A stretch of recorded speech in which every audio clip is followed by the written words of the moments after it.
The hero of this story is the son of the strongest necromancer in the entire universe. His whole childhood passed among the undead and his father's servants. He was tested and trained in the tower from his earliest years. But suddenly his parents disappeared and monster gates opened across the earth. Let's dive into this fascinating story of the rise of the new, strongest necromancer. But before we begin, let's explore the backstory of this world. In this new sequel to Solo Leveling, we dive into the existence of gods. These absolute entities who've been creating countless universes since ancient times. They're known as the Supreme Beings, and their job was to keep creating universes while chasing eternal life. In this endless cycle, they gave birth to tons of substances, like souls and laws of universe. But even with all this creation going on, some of these Supreme Beings got bored and decided to spice things up by watching their creations fight each other. To them, the chaos and destruction were pretty entertaining. Sure, this meant that their creations had to keep fighting in never-ending wars, dying, and being reborn over and over. But it was all part of the deal to keep the Supreme Beings amused. However, things took a turn when one of these Supreme Beings was actually killed by one of his own creations.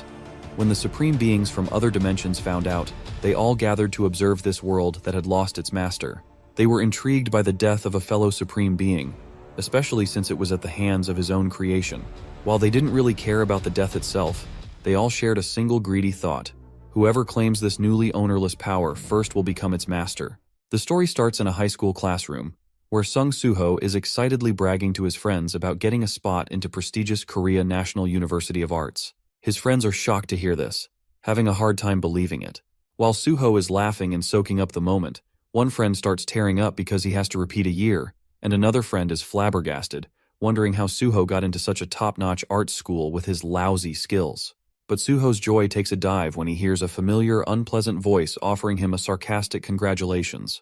Well, he's your average school bully, and Suho isn't thrilled to see him again.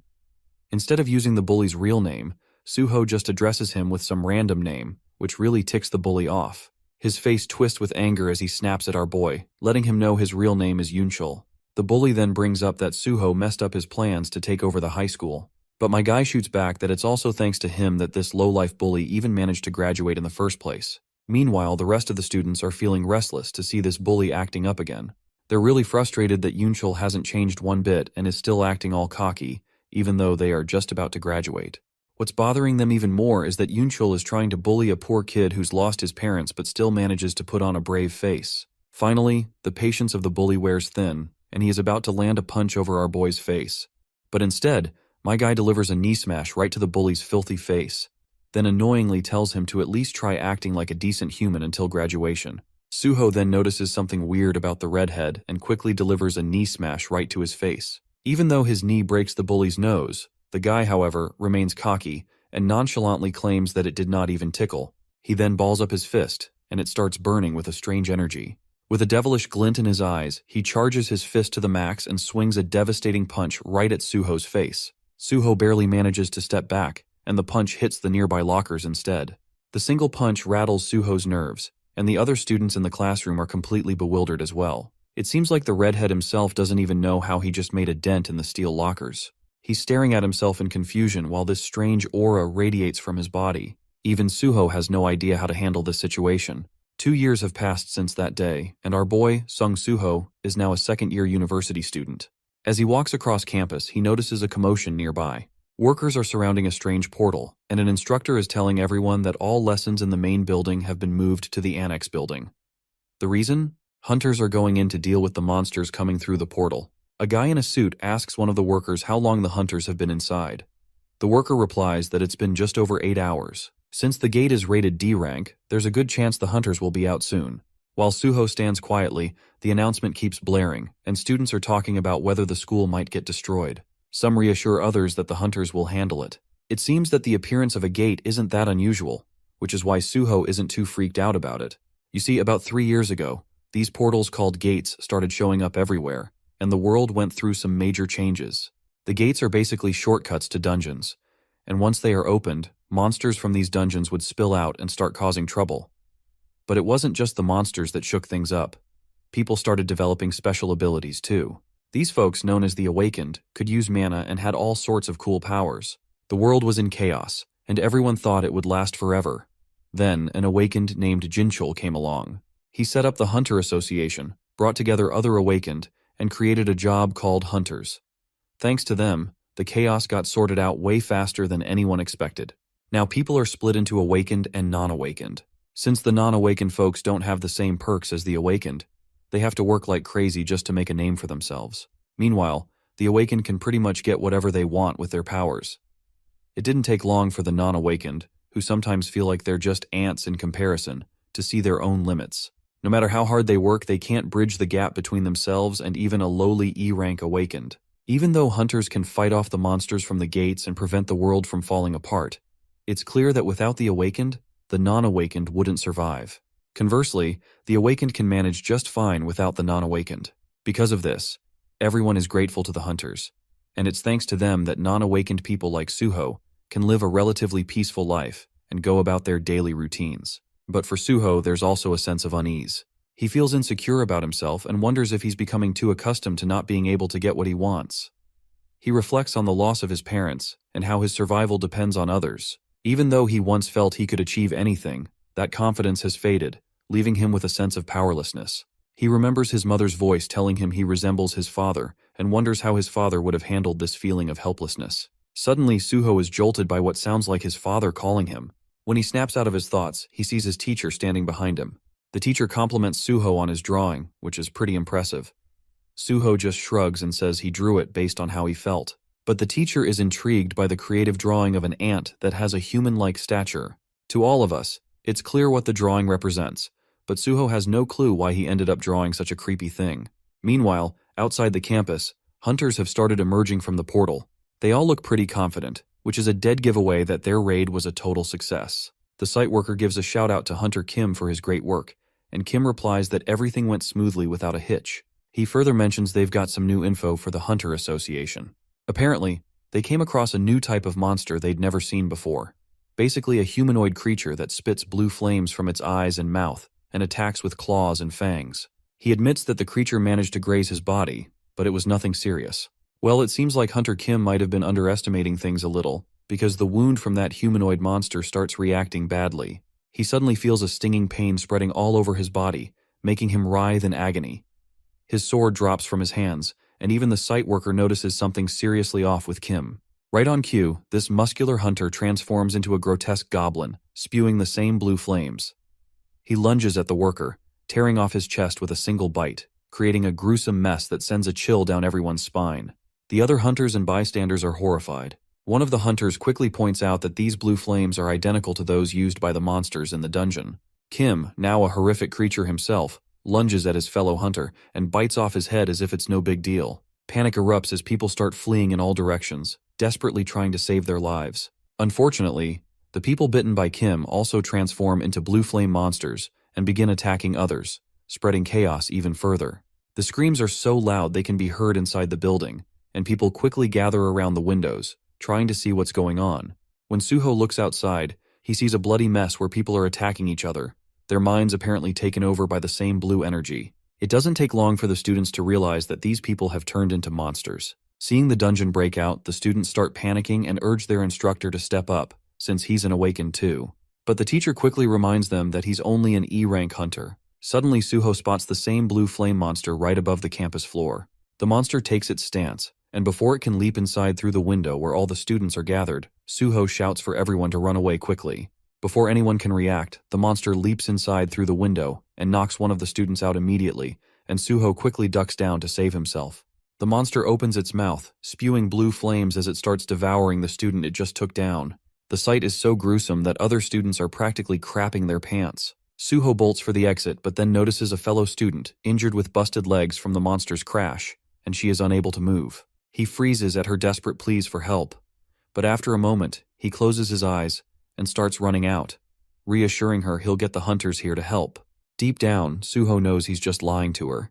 Leaving her behind means certain death, and he's painfully aware of his own limitations as a non-awakened. But he takes a deep breath, decides not to blame his powerlessness, and tells himself he needs to find something he can do. Suho wonders what his father would have done in this situation. As he imagines his father in his mind, we see that the monster is done chomping down on the student it had taken out. Now, it's eyeing the injured girl on the floor, who's basically lying there, helpless and ready to be slaughtered like a lamb. Tears flow down her face as she takes a final look at the death looming over her. In the next moment, the monster goes wild and sprints toward her like a rabid dog. Just as it's about to take a bite with its filthy face, Suho grabs a fire extinguisher and smashes it into the monster face. And by the look in his eyes, it's like he's figured out what his father would have done, and he's doing exactly just that. Just as Suho's resolve sparks inside him, the system begins to boot up. The first notification is an alert saying he's met all the requirements to complete a secret quest titled Courage of the Weak. Before we dive into what's happening, let's rewind a bit. Suho narrates that he had a dream a long time ago that felt like a game. In the dream, he had to level up and keep fighting monsters that got stronger with each floor. As the monsters became tougher, he had to get stronger too. After tons of challenges, he finally faced the final boss on the highest floor. The boss was super powerful, and Suho felt a mix of envy and awe at its strength. Strangely, he felt a connection to the boss, even though it was his enemy. Later, he realized that the boss was actually his father. As Suho has this realization, he understands that his dream was basically a reflection of his father's life. He was just living out a part of his father's experiences in his dream. He spots the fire extinguisher nearby, grabs it quickly, and rushes back into the room. He lands a solid hit on the monster's face, sending it tumbling backward. Even though he hit the monster right in the face, he doesn't have any mana, so his attack isn't very effective against a magic beast, and he has no idea what to do next. But then, Suho's eyes widen in disbelief as he sees the monster and the terrified girl frozen in place, as if time itself has stopped. Just then, a system window pops up with a notification saying he's met the requirements to complete the secret quest, Courage of the Weak, and is now eligible to become a player. The system asks if he wants to accept. His mind flashes back to his dream, and he realizes that if he can fight this monster like his father did, it's a no-brainer to press the accept button. With that settled, he confirms his choice, and a bright light fills the room as he evolves into an awakened. The next moment, the system announces that he's officially become a player. Notifications start popping up everywhere, highlighting current quests, rewards, and more. We also notice some extra effects from the system, one of which is called longevity. This perk can fight off all diseases, poisons, and status effects, and sleeping will significantly boost his regeneration abilities. Suho's status window appears before his eyes, and seeing this game-like status makes him smile. It's clear that he's finally awakened. His current quest is to defeat the Mistburn, and he'll level up if he succeeds. Once Suho is awakened, time resumes, and he sees clearly that this monster is a D-rank awakened Mistburn. He quickly tells the girl to run away while the monster starts advancing towards him.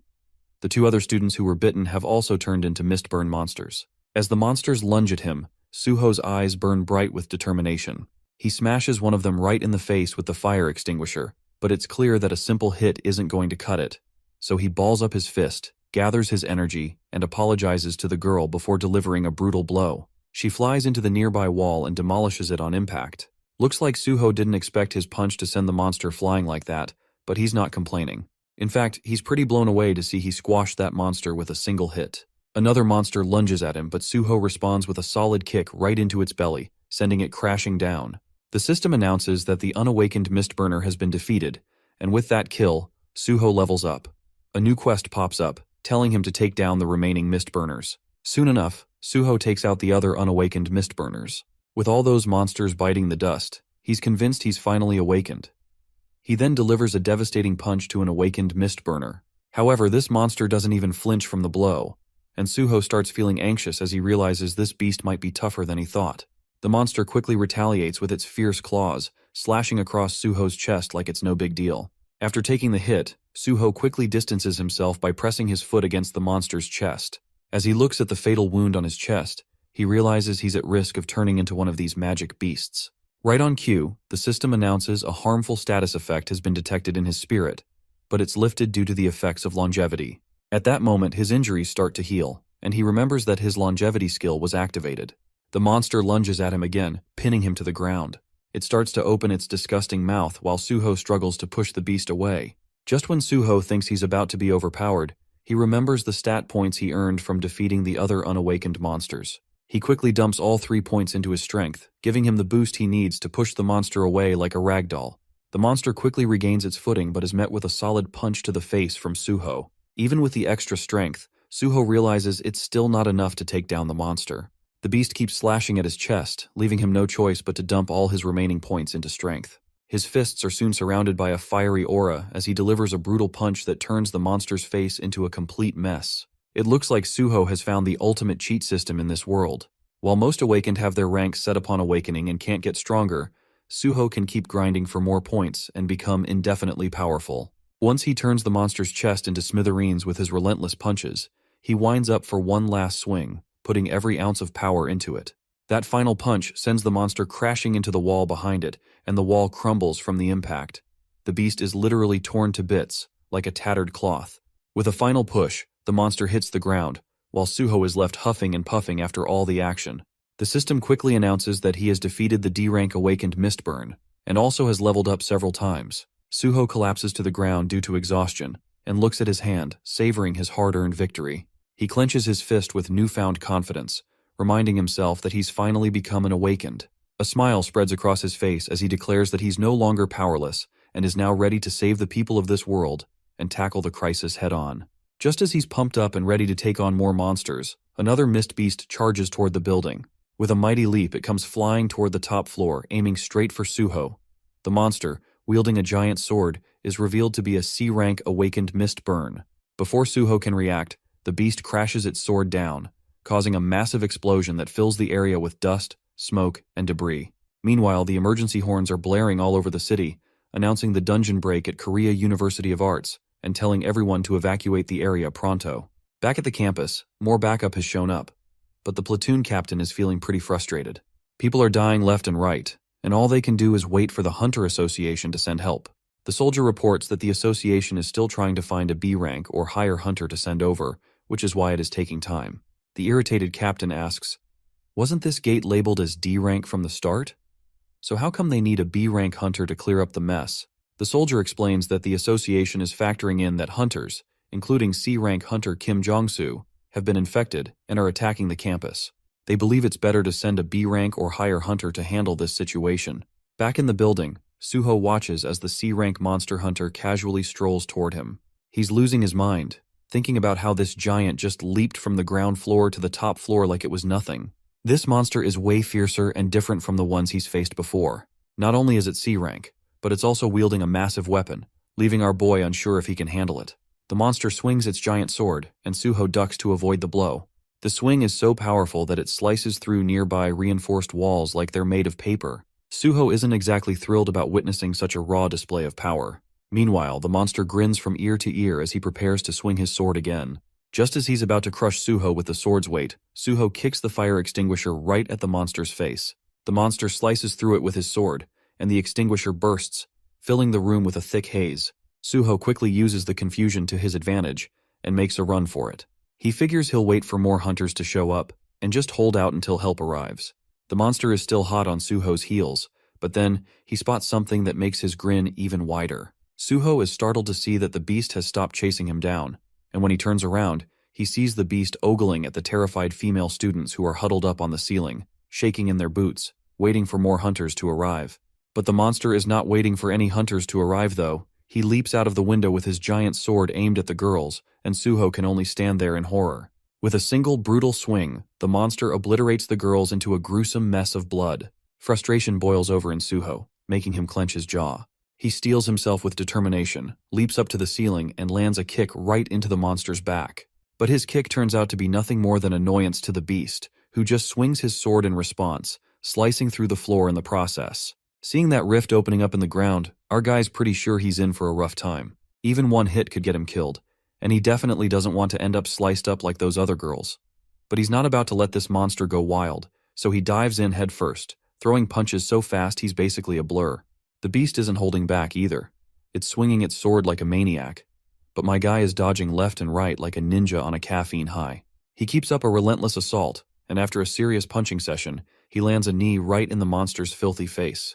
But the monster quickly swings its sword with its other hand, slicing across our guy's belly and making him gush blood. Before he can recover, the monster kicks him hard in the gut, sending him crashing down and making him cough up blood again. It's safe to say he might have all his bones shattered by now, and his rapidly dropping HP makes it painfully obvious that he's in big trouble. But hey, he's still got that one last HP point, as if the system's not ready to let him fall just yet. On the other hand, the beast grins maniacally after seeing his prey struggle like this. Despite his last remaining point of HP, Suho tries to stand, blood dripping from his face. The stakes are high, and the monster charges straight at him. The system announces that his entire body is out of commission, and he starts to collapse from fatigue. With the monster's sword mere inches away from crushing him, it seems like the end is near. But then, the air shatters like fragile glass, and a shadowy figure emerges from the rift. As the monster's sword is about to strike, the dark entity slashes down the monster's hand, saving our guy from his death at the last second. If we have to guess, we can confidently claim that this is Baru coming to the rescue. While Suho's consciousness fades, he catches a glimpse of the monster who just saved him, and it does not take him long to realize that this is the same ant he had always known. Meanwhile, Baru is beating himself up for being late, but he quickly heals our boy, making his injuries fade away, as if he has never been injured. The monster tries to get back up, but Baru growls in frustration, clearly ticked off at the pest that dared to hurt his king. With zero mercy, Baru obliterates the C-rank beast like it's just a watermelon at a shooting range. Then, another monster appears on the ceiling, ready to attack a poor guy holding a broom, tears streaming down his face as he faces his doom. But, not surprisingly, this monster meets the same fate as its friend, getting obliterated into bits and pieces. Baru dispatches all the remaining monsters with his sharp claws, popping them like party balloons. Guts and heads are flying everywhere, and the remaining monsters have no idea where the attacks are coming from. In just a few seconds, the entire campus is cleared of monsters. A bright light ripples through the area as Baru collapses to his knees, finally able to greet his master again. But before we can see their reunion, the scene shifts to the past, where we find our junior Suho drawing ants, and not just one, but he already has several sketches already drawn. Suddenly Baru shows up, and while holding one of the drawings, he asks his young monarch if he's still drawing portraits of someone like him. Baru is absolutely on the brink of tears, overwhelmed by the sight of how much his young master adores him. Then, just as it's all getting emotional, our boy opens his eyes and realizes he's in an infirmary. Apparently it's not an infirmary but a hospital, and our boy's concerned uncle is laying into him, asking how on earth he ended up in such a mess. He insists that our boy should have a few guards with him because this world is beyond help. It turns out his uncle's worries are justified. By the time Suho opens his eyes, 2 days have passed since the incident. The event has been a hot topic worldwide due to the numerous casualties. What's even more shocking is the discovery of mist burns, the monsters that can infect even hunters and turn them into monsters themselves. The Hunter Association decided not to disclose this to the public, despite the incident happening in the middle of the city. When the hunters arrived at the scene, all the mist-burn monsters in the university had already been chopped up like veggies by an unknown force. Some eyewitnesses even claimed that the monsters just suddenly burst and exploded right before their eyes. Suho turns off the TV, feeling relieved that his awakening wasn't just a dream. On top of that, he's now an awakener who grows stronger as he levels up. But he is still curious about one thing. He clearly remembers that he was cut by a C-rank mist burn, so how is he still alive? Just then, Baru sneaks up and greets the young monarch. But soon, Baru erupts into tears, overwhelmed with emotion after meeting his young master such a long time apart. He's deeply moved to see how his monarch has grown up so wonderfully, and he can't keep his emotions in check. The sight of his old friend brings back a flood of childhood memories for Suho. He vividly recalls how Baru cared for him like a loving parent and raised him pretty well, but he can't understand why he didn't remember Baru until now. As Baru wipes away his tears, he explains that he crossed dimensions to find our boy. Meanwhile, Suho is still trying to wrap his head around why this dark creature was around when he was younger. He also recalls that this ant wasn't always this small before. In response, Baru explains that he shrank because crossing dimensions used up a lot of his mana. The system window labels Baru as level 1 private grade, but the ant quickly gets agitated. He curses the trash system for downgrading him to private grade when he's actually a martial grade. Suho then stretches himself and thanks Baru for saving his life, which makes the ant blush. Baru then reminds him that even though he's tiny now, he's a skilled healer. He then reveals that his main goal for coming here was to release Suho's seal, but he's quite surprised to see that our boy managed to unseal his abilities by himself. Suho then asks if the seal is related to the dream he had. Baru confirms, saying that while Suho might think it was just a dream, everything he experienced was real. He also tells Suho he's much stronger now than when they last fought. He then further explains that the Great Shadow Monarch, Sung Jin-woo, who is our boy's father of course, sealed Suho's powers, and as well as memories to give him a normal life. The mention of his father hits Suho hard. He grabs Baru and demands to know how he's connected to his dad, what he knows about him, and why he was left behind by his father. Baru then stammers out that our boy's father did not leave him behind or anything, he just merely went to outer space. Well, this just makes Suho even more curious, and asks what in the hell does this outer space thing even is. Baru scratches his head, trying to figure out how to explain. Then he uses his shadows to create a few illustrations and says that the Great Shadow Monarch, Sung Jin-woo, went to outer space to fight off invaders trying to take over the world. Basically, Suho's dad is still out there, keeping the world safe.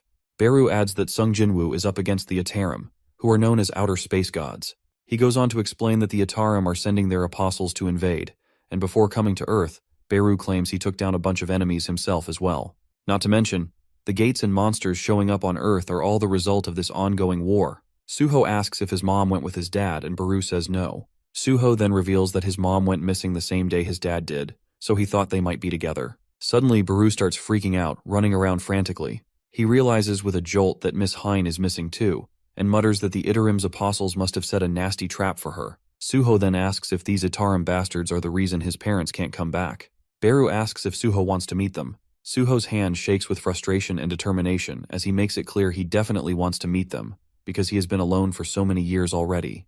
Beru says there's only one way to make this happen. His dad might be stuck in outer space for a while because of the war, but Suho can find and rescue his mom once he gets stronger. So Beru says it's time to start grinding for some leveling up. As soon as Beru says this, a system window pops up with a quest called the Trial of the Shadow.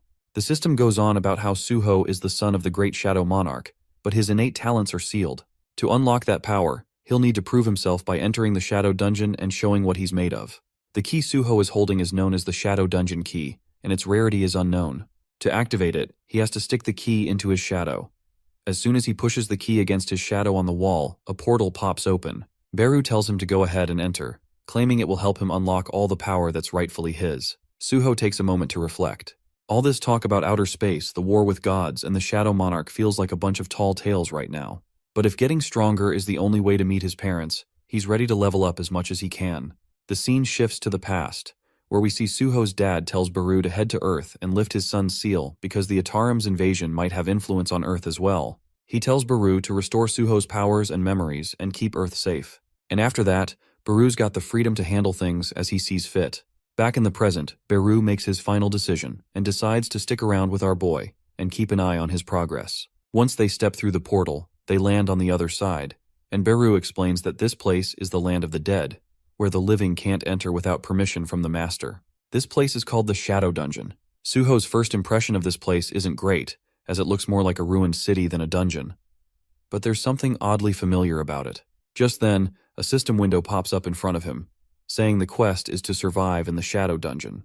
The denizens here won't accept anyone weak as the master of this land, so Suho gotta survive for the next 4 hours to prove his worth, and the timer starts now. Suho is kind of bummed that just staying here for 4 hours is the main goal. But Beru quickly warns him to keep his guard up because things are about to get rough. Well, it seems like the trouble has officially arrived. A monster tries to sneak up on our hero from behind, but Suho quickly delivers a powerful kick right into the monster's guts, and he seems really surprised by the sudden ambush by this monster. The kick seems to hurt quite a lot, but it's not enough to take the goblin down. Suho is intrigued by the sight of the goblin scout, and Beru quickly explains that seeing a scout likely means there are more of these creatures nearby. Hearing this, my guy jumps into action, knowing he needs to handle this critter before he calls his other allies for backup. Beru quickly tells him not to rush in recklessly, but Suho, however, charges anyway. Before the goblin can blow the horn, my guy appears right in front of him, like a reaper coming to collect souls. He slaps the goblin's hand, knocking the axe out of its grip, grabs the weapon, and then smashes the goblin's head with its own axe. Once the goblin's out for good, Suho explains that since the goblin's name tag was just white, which meant the monster was weaker than him, and stronger monsters always have colored name tags. While they're walking around, they spot another goblin who quickly blows the horn. My guy is pretty pissed, realizing he overlooked this scout. Right on cue, a bunch of furious goblins show up, and one even has a yellow name tag. Seeing the horde, Suho is about to crap his pants, and asks Beru if he's going to help. Beru, though it pains him to say it, explains that being so far from the monarch means his mana isn't coming back, so he can't risk losing any strength. Plus, if he jumps into the fight, the experience he'd get would drop a lot, which could ruin the whole dungeon clearing plan. The goblins close in on Suho, charging at him like wild green monsters. But my guy channels his aura, yanks the axe out of the dead goblin's skull, and starts swinging it with such speed and precision that the goblins are getting cut down left and right, like they're being thrown into a blender. Well, it looks like Suho is getting the hang of his undiscovered skills. Controlling things like this makes it seem like he's using an invisible hand, which is quite interesting to say the least. The system window pops up, showing that this skill is called Ruler's Authority, currently at level 1, and it doesn't require any mana to use. and he can physically control objects without touching them. Suddenly, a sneaky goblin tries to take him down with an arrow attack. Suho catches the arrow mid-air, surprised to see an archer-type goblin. Using his ruler's authority skill, he quickly makes a makeshift bow and shoots the arrow right back, nailing the goblin in the head with godly precision. Beru watches in fascination, clearly impressed by Suho's adaptability. He remembers that the young monarch's childhood was like the start of a legendary hero's tale. Even back then, Suho could use ruler's authority, a power he inherited from his father, but that power was meant to destroy everything, which was more of a hindrance in a peaceful world.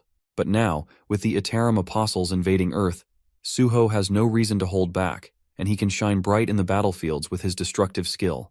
As Suho keeps slashing down monsters and racking up levels, he also learns that with his ruler's authority, he can only carry up to 10 kilograms. Just as he's thinking about this, a sneaky goblin takes its chance and stabs him in the back.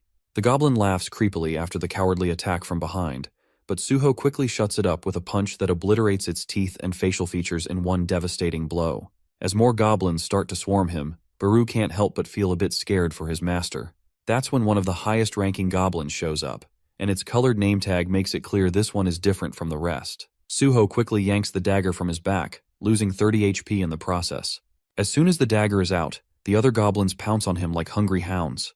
Despite the pain, he swings the dagger and throws it with such godly speed that it pierces through every goblin in the area, nailing the most powerful one right in the center. Suho seems to be loving every second of the fight, feeling more alive than ever. He's attacked again, making his HP drop even more, but he uses his ruler's authority to slash down the goblins like they're nothing.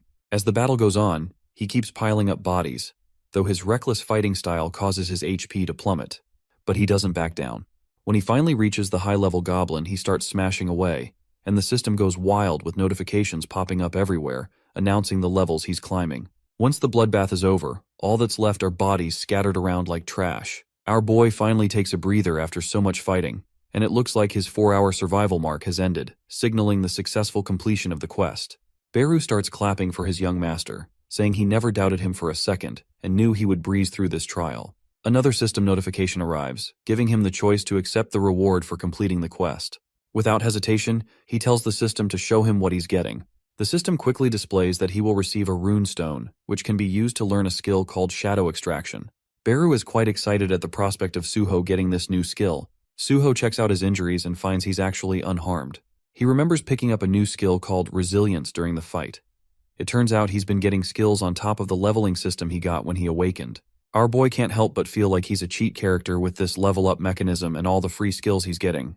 Beru then reveals that this level-up mechanism is based on the system the monarch used in a past life. It's a support system designed to ensure Suho's safety as he grows. To put it simply, Beru reminds him that he's probably the only hunter in the world born with such an advantage. Suho isn't sure if that's supposed to be a compliment, but he proceeds to accept the rune stone reward anyway. Once he has the stone in hand, he quickly absorbs it as instructed by the system. The system window pops up, showing that shadow extraction doesn't require any mana to use. It pulls mana from a recently deceased body and turns it into a shadow soldier. The failure rate goes up depending on the target's stats and how long they've been dead. Beru explains that this skill turns dead corpses into soldiers, just like himself. Shadow extraction is basically the essence of the authority that created the Shadow Monarch, Lord Sung Jinwoo. Suho's still unsure what this skill really is and wonders if it's some kind of necromancy. He extends his hand toward the dead goblin, and the system tells him he can use shadow extraction on this target. But before using it, he will have to pick a command to activate the skill. At first, Suho thinks it's a bit of a hassle to come up with a command just to use the skill, and while he's mulling it over, Beru suggests commands should always be something direct. So with that in mind, Suho quickly tells the dead goblin to arise. Suho summoned 3 normal rank shadow goblins, but the shadow extraction didn't impress him. Beru explained that freshly extracted monsters were weaker and smaller than when they were alive. Suho noted that the extraction would only last for 1 day, which made Beru depressed as he believed the shadow extraction skill would prove valuable later. Suho reassured Beru and urged him to leave the dungeon, feeling hungry after not eating for 2 days. Beru reminded him that he could use the shadow dungeon key to exit any time, having already passed the quest. Suho readily left the dungeon. Back at the hospital, Suho ate to his heart's content. As he ate, Beru outlined their 3 key responsibilities. First, they needed to protect Earth from the monsters emerging from dungeons, which would naturally boost Suho's level and make Earth safer under his protection. Second, they had to find Lord Hai In, prompting Suho to ask if they could locate his mother. Beru assured him that they would find the answer while battling monsters. Lastly, the most crucial task was restoring Beru's lost powers, as he despised weakness. Beru explained that as an ant with the ability to consume magic and intelligence, he could regain his strength by absorbing magic from various entities, including a young monarch like Suho. Understanding the gravity of these responsibilities, Suho resolved to enter the dungeon. However, there was a problem. The Hunter Association didn't allow unapproved hunters to enter dungeons, so Suho needed to assess his rank. Given his increased stats after awakening, he wondered what rank he would achieve. Upon testing, a lady informed him that his magic level was 46, making him an E rank awakened. Disappointed, Suho returned, feeling hopeless. Beru explained that Suho had focused on increasing his stats, not his magic level, and the system rank was based on magic level. Despite Beru's words, Suho remained disheartened, doubting how an E rank could save the world, especially since even the Hunter's strike team didn't select E and F rank hunters. However, Beru proposed a plan. The dungeons had specific duties for different grade ranks. The higher rank strike team focused on clearing the dungeon by fighting the monsters, while the collecting team wrapped up the dead bodies. At the very back was the mining team, which gathered resources inside the dungeons. E-rank hunters could apply for the collecting and mining teams. Beru's plan worked, and Suho reached a dungeon full of resources. While working, Suho met his instructor, IM, who was also an awakened E-rank. Suho was thankful for the help getting work inside the dungeon as a resource collector. IM remained silent but suddenly bowed and apologetically told Suho that when monsters broke out in the university classroom, he was the only awakened one who ran out of fear and couldn't help. Suho encouraged him, saying that the Hunter Association had instructed E-rank hunters to run away from monsters, so he had acted accordingly. Hearing this, Instructor IM shouted at Suho, doubting if he had mistaken Suho for someone else fighting a C-rank monster. He started to brag that it would be more shocking to see Suho fighting monsters and surviving. Suddenly, Beru popped out of Suho's shadow, scaring Instructor IM by speaking near his ear about how incredible Suho was. Instructor IM, having never seen such an entity, started to cry in fear. Suho asked Beru why he had come, to which Beru replied that Suho was still weak and needed assistance. Watching them talk, Instructor IM told Suho he was lucky to awaken the powers of a summoner, despite his low rank. Trying to avoid Beru, IM attempted to run away, but Suho jolted him for running once again from a monster, which IM took seriously and became sad. Though it was Suho's first time entering the dungeon, he was curious to see the striking team hunting monsters. Deep down in the dungeon, the dragon team had killed all the monsters and encountered lichens. One striking team member said that the monsters' bodies contained magic stones, so they must keep searching for valuables. Another found a narrow pathway no one had discovered in the dungeon and told the captain to investigate. 3 of them went inside. Although the place was ruined, there seemed to be no monsters, and even the hunters' tracking skills sensed no presence of a monstrous entity. They were confused about how the place got ruined without any monsters. They found a sword pierced into the floor, which looked like high-tier equipment, and all of them wanted to see it because it could be worth a lot. One guy reminded them of traps around high-value weapons, so they must be careful. A hunter named Kim Young didn't listen and pulled the sword, saying a skilled hunter in a C-rank tank could handle any traps. As he pulled the sword, he unknowingly awakened one of the monarchs of the Fangs. When the whole sword was out, it seemed there was no trap. As they approached him, he turned into a humanoid monster, yelling at them for coveting the sword of the Fang monarch, known as the King of Beasts among the 9 monarchs. Rakan ordered the killing of all invaders in the domain of the Fang's monarch and savagely slaughtered the 3 hunters who couldn't face him. Meanwhile, Instructor IM and the other resource collectors were surprised to see Suho summon 3 goblins for resource collection. Instructor IM wondered how Suho could summon 4 entities, including a talking ghost, when most could only summon 2. Suho also found it unusual that he could summon 3 goblins and noted the inconvenience of needing corpses for shadow extraction. He used goblin corpses in the shadow dungeon, where they worked tirelessly. He told Beru that the shadow extraction technique was beneficial. However, Beru dismissed the praise, emphasizing that their goal was to level up, not focus on extraction. Suho mentioned that the Hunter Association's rules required E-rank hunters to avoid entering dungeons alone. He believed there might be errors in the ranking system and planned to reassess once he gained more mana. He also reminded Beru about recovering his lost powers. Hearing this, Beru became excited, and Suho instructed him to devour mana crumbs. When Instructor IM noticed, Suho changed the tone, saying Beru wasn't helpful in mining and should scavenge the crumbs. As Beru tried to feed on a crumb, he sensed a strong monarch's presence. Suho speculated it might be his father, but Beru explained that his father was not the only monarch. Others possessed similar powers. Beru's powers would recover instantly if his father were nearby, but he couldn't identify the approaching beast. Suddenly they heard a striking sound. The laborers became alert, and some asked about the attacking squad. They were shocked to see lichens at the mining site. Everyone panicked and started running, but one person tried to stop the lichens and was slammed away. Suho faced the lichens, giving the laborers time to escape. He noticed their orange names, indicating a higher level like the D-rank mist burns he had fought before. He decided to fight them, but hoped for backup. Instructor IM stayed, and Suho asked him to help if the situation became dangerous. Suho instructed the goblins to protect IM and pulled goblin weapons from his inventory, surprising Instructor IM with his ability to summon weapons. Suho moved with lightning speed, effortlessly vanishing the monstrous creatures and slicing through the steel-fanged lichen like a ripe fruit. As Instructor IM looked on in awe, Suho's powerful presence left him speechless. Facing two lichens attacking simultaneously, Suho skillfully handled the situation. While one lichen clamped down on his weapon, Beru marveled at Suho's mastery of combat using shadow powers as he devoured the fallen monster. Suho reflected on his ability to use extraction and summoning without depleting his mana, realizing the potential to amass an army of the dead by increasing his mana capacity. Deep in thought, he swiftly dispatched one lichen by piercing its skull with his weapon, before swiftly dealing with the other. Then, without hesitation, he summoned them back to life. The remaining goblin looked on sadly, realizing that after Suho will summon another lichen after extraction, he would disappear forever. Instructor IM was astonished at how effectively an E-rank like Suho could control the monsters, but Suho confidently affirmed his status as an E-rank awakened individual. Suddenly, a quest notification appears, instructing Suho to kill an enemy seeking to kill him. Suho initially thinks he has defeated all the lichens, but then he spots a figure approaching them in an attacking team's suit. Instructor IM warns that they are not safe from the lichens, but Suho senses something about the approaching figure and pulls IM behind him. The figure suddenly strikes at IM, missing him but shattering his glasses. Had Suho not intervened, IM would have been annihilated. The ground shatters where the figure's sword lands, revealing its immense power. Suho decides to flee, perplexed by hunters turning into monsters. He notices the figure's red aura, indicating its formidable strength. Flashbacks of his father bravely battling such a monarch flood Suho's mind. He asks Beru if this monarch is like his father.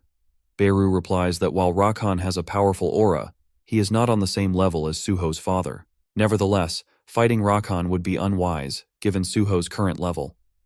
Despite this, Suho opens his inventory and selects a weapon. Beru is stunned at Suho's determination to fight. Suho explains that the system considers his safety before issuing quests. Thus, if he could defeat the monster, the system would give him the quest. Suho shows his resolve to fight and increase his rank, motivated by the desire to see his parents.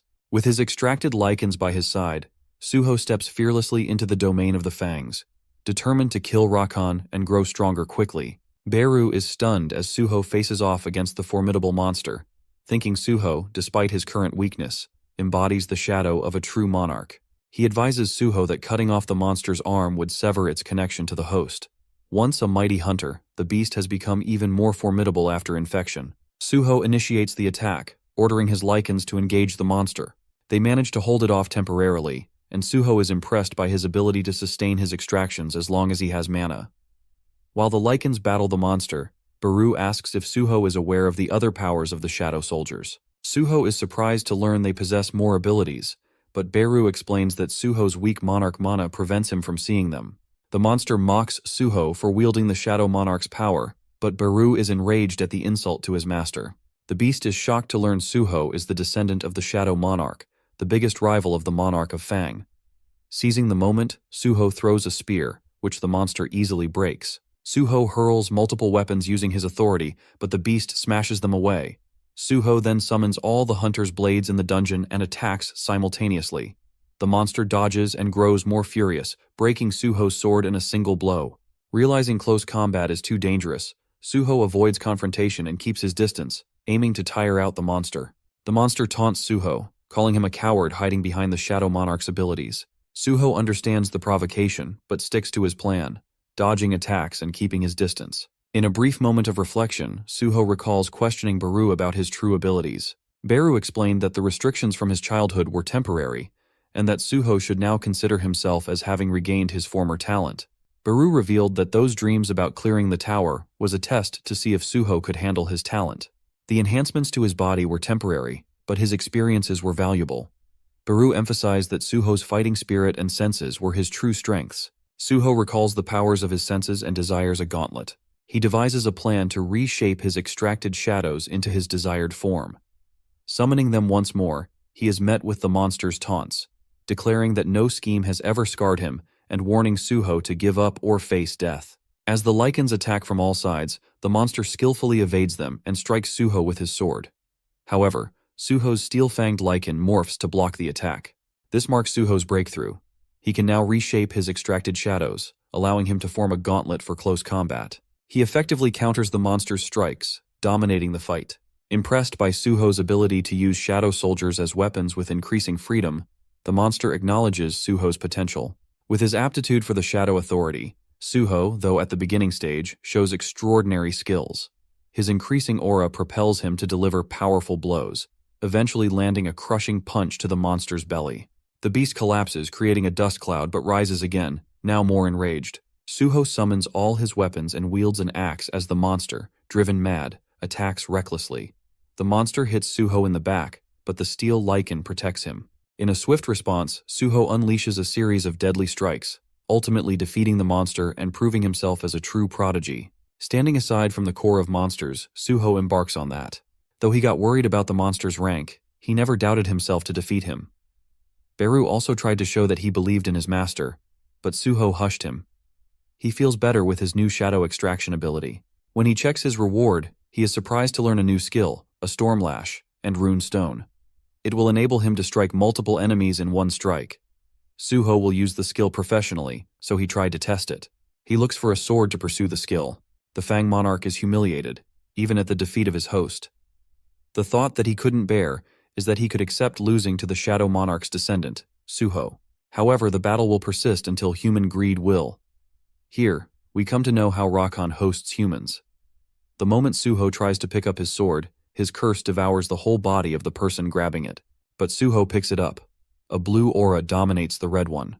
A system notification prompts that he has obtained an item, Fang of Rakan. Suho liked the sword as an excellent tool to test his skill. But the Fang Monarch is out of his mind because he, the inheritor of the Fang Monarch, couldn't take over him. Suho had the blessings of excellent spellcaster Kandiaru, and with the longevity effect, he is immune to all status effects. Suho tests his Storm/skill with the Fang of Rakan. It shatters stones even far away into pieces.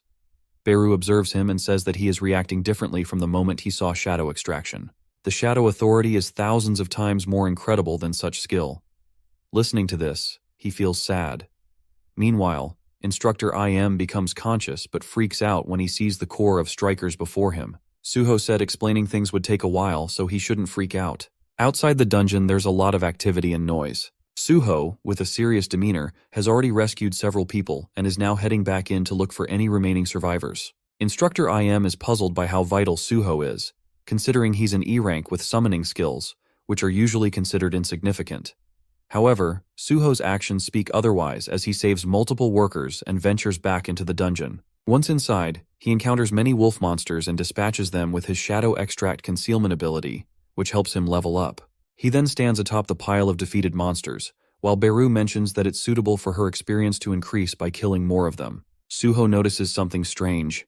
The power of his sword suddenly weakens. The sword reveals that it can only work with the descendant of the Shadow Monarch, making Suho realize the significance of the Fang of Rakan. The vengeful spirit of Rakan resides within the sword, and Baru comments on the dubious nature of being more assertive when dealing with someone weaker. The sword defends its ability, suggesting that one always goes after something more substantial in hunting. But the truth remains that Suho is weaker than the sword's host. Despite his efforts, he is defeated. Suho is surprised to hear the sword speak but proceeds into Rakan's domain. There, he finds the bodies of the strikers, and the sword explains that it has killed every intruder as part of its duty to protect the sanctuary of the Fang Monarch. The system notifies him that he can also use shadow extraction in the human corpse. Baru told him as long as it was a corpse, he could turn any of them into his soldier. Suho thinks of it as a great idea, but eventually gives up and carries them away. Upon inquiry by Baru, he told them that if they have to fight for him even after death, then it's punishing them. He asked Baru if the sanctuary they were in was of monarchs. Then he asked about his father killing that monarch if it's related to Idarims. Baru briefs him that Idarism is the current enemy of the monarch. There were 9 monarchs, including his liege, the great Sung Jinwoo, and Ashbourne's successor. He is the current shadow monarch and king of the dead. The Rakan, the monarch of fangs, and king of beasts. Quaratia, monarch of plagues and queen of insects. Tarnak is the monarch of the iron body and king of monstrous humanoids. Baran, monarch of white flames and king of demons. Ligia, monarch of the beginning and king of giants. Silid, aka Frost Monarch, monarch of frost and king of snowfolk. Yogamont, monarch of transfiguration and king of demonic specters. The Antares, monarch of destruction and king of dragons. The transcendent strength possessed by all 9 monarchs was beyond contemplation. Baru continues to tell him that when 8 of the monarchs invaded Earth, they all died at the hands of his lord. Suho was amazed to know his father killed them all. The sword also said that the Shadow Monarch is his lord's enemy who killed his master, the Fang Monarch. He dares Suho that if he had all of his strength intact, he couldn't wait to kill the descendant of the Shadow Monarch. Suho shares his viewpoint that his father killed the other monarch to protect Earth, and the Rakan is also trying to protect its place from the invaders. So both sides are right from their point of view. But the difference lies in the taking vengeance from the descendant. He further said that if Rakan must protect this place, it wouldn't be foolish to be hostile towards his father, whom the Fang Monarch couldn't defeat.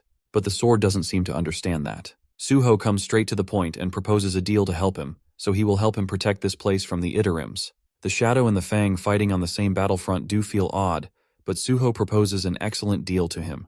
Outside the dungeon, we see a group of people sitting with Instructor IM for the details of the incident happening at the dungeon. He starts to tell about what happened. He thought for a second that people would treat him better when they saw the results Suho received, even though he is an E rank. Therefore, this would be an excellent opportunity for him to repay his debt. That evening, an article got uploaded onto the internet, and an E rank hunter fearlessly ventured into a dungeon alone to save the higher rank strikers. There are more headlines about the many testimonies of whom he had saved by a hero residing within an E rank. One guy keenly observed the articles and planned to get more porters to cover more details. Black Tortoise Guild, in the second department, Lee Young-ho, feels Suho is an exciting candidate for his guild. He sent his profile of him to his workers, and they were even astonished by his news of clearing the dungeon all alone. He orders his workers to try to contact Suho immediately. After a while, Lee Young-ho asked if Hunter Sung Suho had replied. In his opinion, a beginner like him should have been very happy to receive an invitation from their big guild. But as it turned out, he had declined. Lee Young-ho had a look of shock on his face. He couldn't believe that an E-rank hunter could decline an invitation from a guild as large and powerful as theirs. He asked to double-check if it was a mistake. But no, it was true. Besides, it looked like Sung Suho wasn't planning to join at all. Lee Young-ho couldn't believe that the man who was doing the job of a hunter wasn't going to join a guild. Did he really think he was the S-rank elite? But according to his assistant, all was not lost. After all, clearing the dungeons alone wasn't just difficult, it was almost impossible. He was sure that after some time, he would come to them himself. In the meantime, Suho continued to reject endless offers from guilds. Once he returned from the dungeon, the messages didn't stop coming. In Beru's opinion, many people needed his strength. However, the reality was different. The guilds only offered Suho a job as a collector or a porter. The reason why he wasn't going to join a guild was because it would prevent him from advancing. Joining would mean slowing down his progress. In short, it was useless. Since he was finally done with all those annoying messages, Suho decided to have a conversation with Fang of Rakan. Back in the dungeon, he told Fang of Rakan that the Fang and Shadow aligned with each other. In Fang of Rakan's opinion, it sounded like some nonsense, and he was even surprised that Suho was talking about it so easily. However, there was still a possibility that they would become allies instead of enemies in the future. Fang of Rakan also had a condition. He wanted our hero to take him to another sanctuary of the Fang Monarch. Suho continued his conversation at home and asked Fang if he knew how to get there. He replied that when it came to the Fang Monarch's sanctuary, he could find out its location no matter how far away it was. Now he felt that the gate that led to the shrine had already disappeared. In his opinion, it was because of what people called the dungeon rupture. In simple terms, this place had become a field-type dungeon. That was the name of the dungeon where the abandoned gate had been breached, causing the monsters to break out. Now that everything was clear, Suho had no intention of delaying any longer. After sending his uncle a message asking him not to worry about him, he set off. After a while, he arrived at the protected area. After receiving confirmation from Fang of Rakan that this was indeed the right place, Suho noticed a sign. It said that only members of the Hyena Guild were allowed to enter. It looked like this place was now run by the Hunters Guild. This was a problem, because trespassing on private property was punishable by law. It was also the property of the Hyena Guild itself, which was mostly made up of criminals. Beru immediately disliked the idea. In his opinion, they shouldn't listen to Fang of Rakan, and should rather focus on leveling up. However, Suho seemed to think otherwise. When asked by Beru about what he was up to, our boy replied with anticipation in his voice that he was preparing to enter there. Even the Hyenas Guild wasn't a problem. After all, if they didn't have proof, they would never know who the culprit was. Beru couldn't help but notice that Suho was very reminiscent of his father with his reckless actions. After successfully sneaking into the territory, Suho wondered if the field-type dungeon was always so foggy. Nanny Beru began to explain that the fog was the magical power of outer space. It breaks through dimensional wall, causing ruptures in the worlds. This fog is the reason the sacred ground Fang of Rakan was on broke through the dimension and got linked to Earth. It was as if the otherworldly beings were about to send their army to Earth through a huge hole in the dimension. After all, the more magical power involved, the more it affects movement in space. Simply put, for someone strong to appear, Suho needed to wait. This was time he did not intend to waste. He intended to fully spend the time waiting to level up. Thanks to the local monsters, he had everything he needed to do so. His opponents were Daggerclaw Vriga and Black Shadow Rajan. Their names were orange-colored, which meant Suho would be able to have some fun. In addition, it looked like Fang of Rakan had no intention of staying on the sidelines and wanted to show his strength. To Suho, his words sounded promising. However, he didn't intend to use sword as his main weapon, as he had already figured out how he would fight. And to begin with, Suho planned to use the basic attacks used in the tutorials. Then he would accelerate those attacks with the ruler's power ability. Next, Suho used different weapons to be unpredictable. And finally, the Storm Slash skill left monsters no chance at all. But even that wasn't all. Get more equipment using Shadow Extraction. That was his new and strongest way of fighting. Beru couldn't find the words to express his admiration for our boy. Fang of Rakan remained silent, but he had something to think about. He had just been able to see the power that Suho had managed to inherit from the Shadow Monarch. The more opponents he had, and the longer the battle dragged on, the stronger he became as he picked up the Fallen. In a battle like this, no one had a chance of defeating him. After a while, Suho was facing his new undead army. Thanks to his level up, his intelligence level had also risen. Now the number of summoned creatures had increased to 5. But according to Beru, this was still negligible compared to the old monarch. After a while, Suho managed to get to the right place. At the place where the gate leading to the sanctuary should have been, there was a base. Even at this late hour, there were many people there. Suho thought it was strange, because the best time to fight monsters was during the day. Suddenly, a car came to the base and everything became clear. Our hero was shocked by what he saw. Bound and battered people started coming out of the car, who had clearly not been brought here voluntarily. The members of the Hyenas Guild were really scum. Suho found it hard to believe that such terrible things could still happen in the civilized world. Realizing how this scene might make our hero feel, Beru advised him not to get into a fight.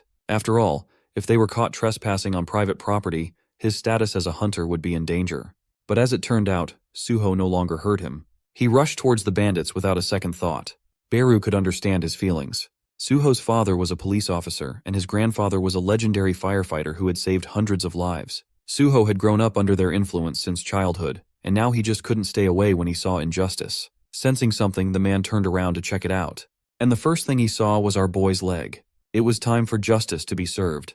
His blatant act first, think later approach managed to stop the Hyena Guild member from approaching the bound lady with ill intentions. Sung Suho's feet were planted deeply into the face of the perv, leaving a shoe print on the bastard's cheek. Beru, the sword, and the other supporting cast were left hiding in the foliage while the young monarch wreaked havoc.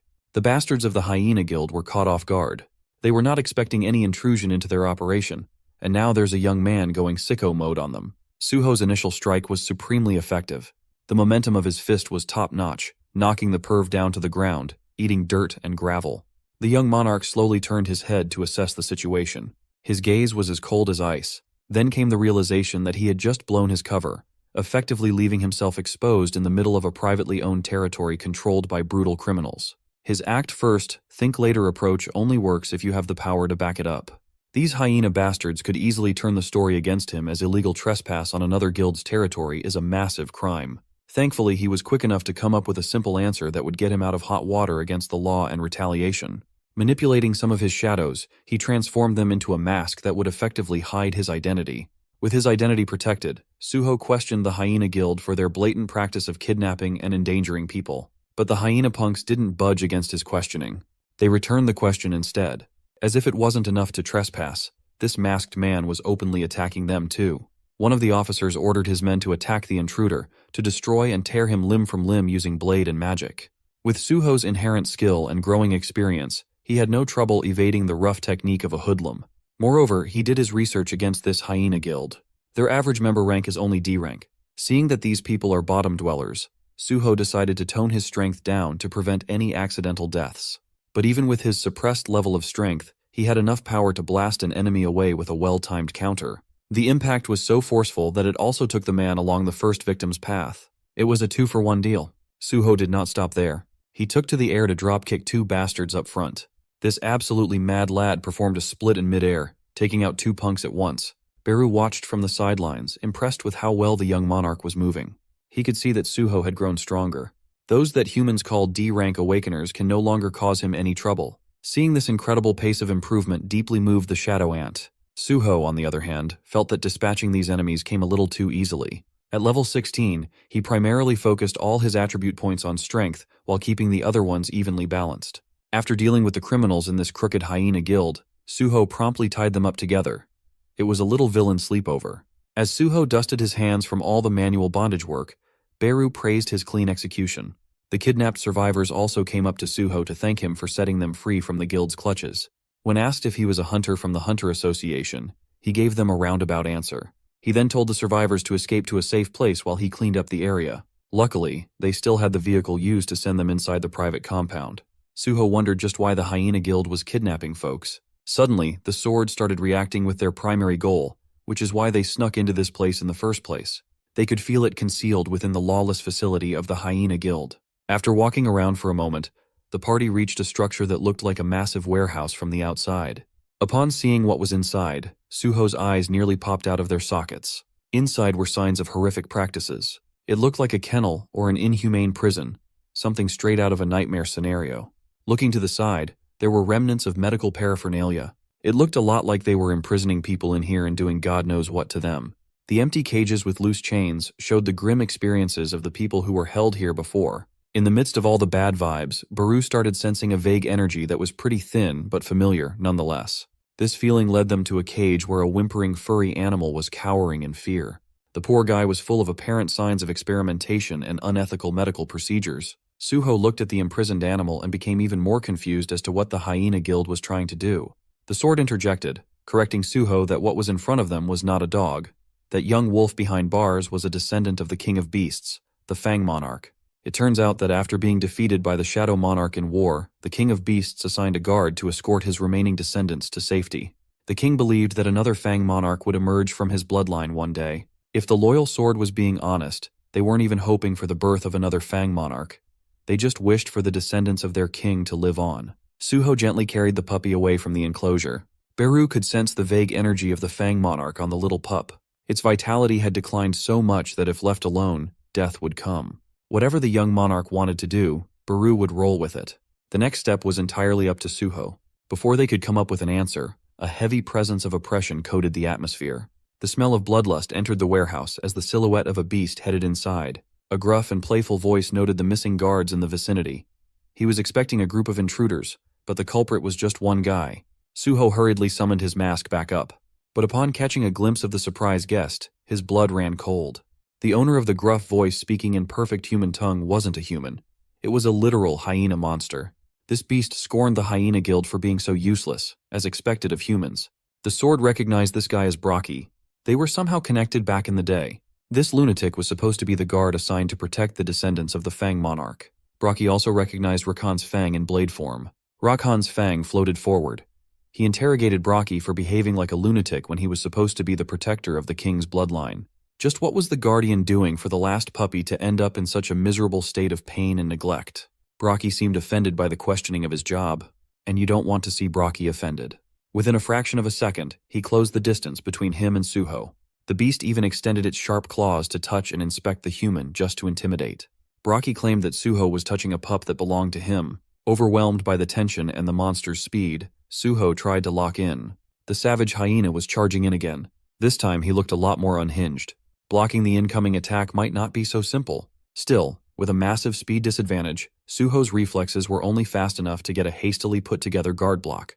The initial contact did not hit any vital parts, but the momentum sent him flying into concrete walls, crumbling any unfortunate structures on the way into dust. His crash was so severe and apparent that Baru started panicking for the young monarch's well-being. Zooming out of the perimeter, you could see that a single attack from that hyena produced a wreck of Avengers-level destruction.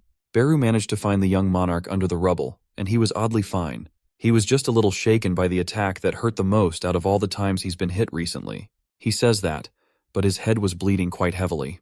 He could hear some ringing inside his head too. Sustaining heavy damage was rewarded by the system, though. It leveled up his endurance skill, increasing physical resistance from 20% to 40%. Baru shared that he's been sensing vague remnants of familiar energy in the area since earlier. Now he's realizing that he's picking up the signs of Iterim in this compound. More specifically, in that beast called Braki. Hearing that the mysterious Iterim is somehow involved, this just became personal for Suho.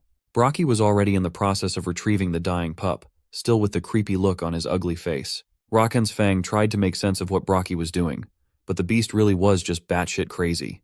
Then Braki explained that there's a reason why he's been able to maintain his high level of strength after losing his sanctuary. He simply chose to shift his perspective that life is all about the survival of the fittest. The fate of the weak is up to the whims of the strong. That's why it's natural for the weak puppies to sustain the strong. This brat they're calling the descendant of the Fang monarch was nothing but the best source of nutrition around for someone like Braki. If presented with the tastiest dish imaginable, you would eat it too. In Braki's case, he's been regularly consuming the puppy's blood, extracting the Fang monarch's essence through the bloodlines. Hearing this treasonous monster explain his crimes made Rakan's Fang furious, wanting to kill Braki if it was the last thing he'd do. But the hyena just laughed at his outrage. Braki asserted that Rakan died simply due to the fact that he was weak. As for himself, he has survived for so long because he's one of the strongest people. Just as he was proclaiming to be the only fitting candidate to be the next Fang monarch, a sneak attack loosened his grip on the puppy. Braki reacted fast. His reflexes were out of this world, his bloodlust even more so. But Baru was even faster in retrieving the weak wolf pup. He even snickered at the enemy's pathetic speed.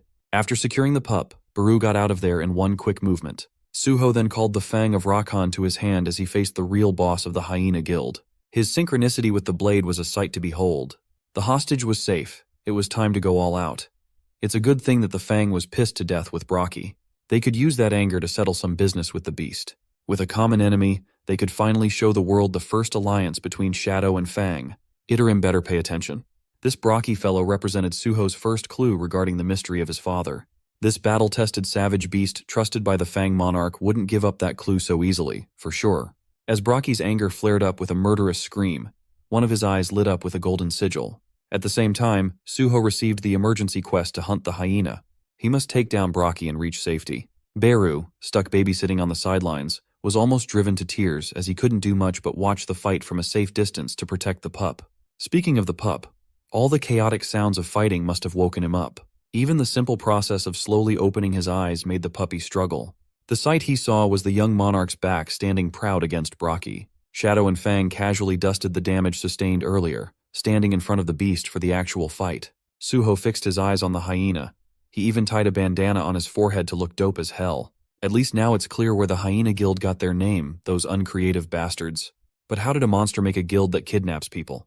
Could it have something to do with Iterim? As Braki exited the warehouse, he saw the Hyena Guild members tied up neatly. They were respectfully pleading for Mr. Braki to set them free, the fear apparent in their voices. The goon up front warned Braki that Suho was not an average guy, and that they needed to work together against this unknown enemy. Hearing this imminent increase in troublesome enemies, Suho was prepared to charge in and stop that team from happening. He drew his blade fast, but the beast opened its jaw and showed its fangs even faster. Its target wasn't the young monarch, but his own guild members. In one swift motion of a brutal bite, Braki made the heads of his men lunch in one chomp. Blood spurted all over the place as the disembodied heads moved to the monster's stomach. Suho was flabbergasted, stunned even. He was not expecting to see such a severe case of friendly fire. Braki explained that he did not need a bunch of humans telling him that he needed help. Those who don't know their place are immediately executed. That's his law. Seeing just how ruthless this monster was, Suho knew that such evil could not be left to roam the world free.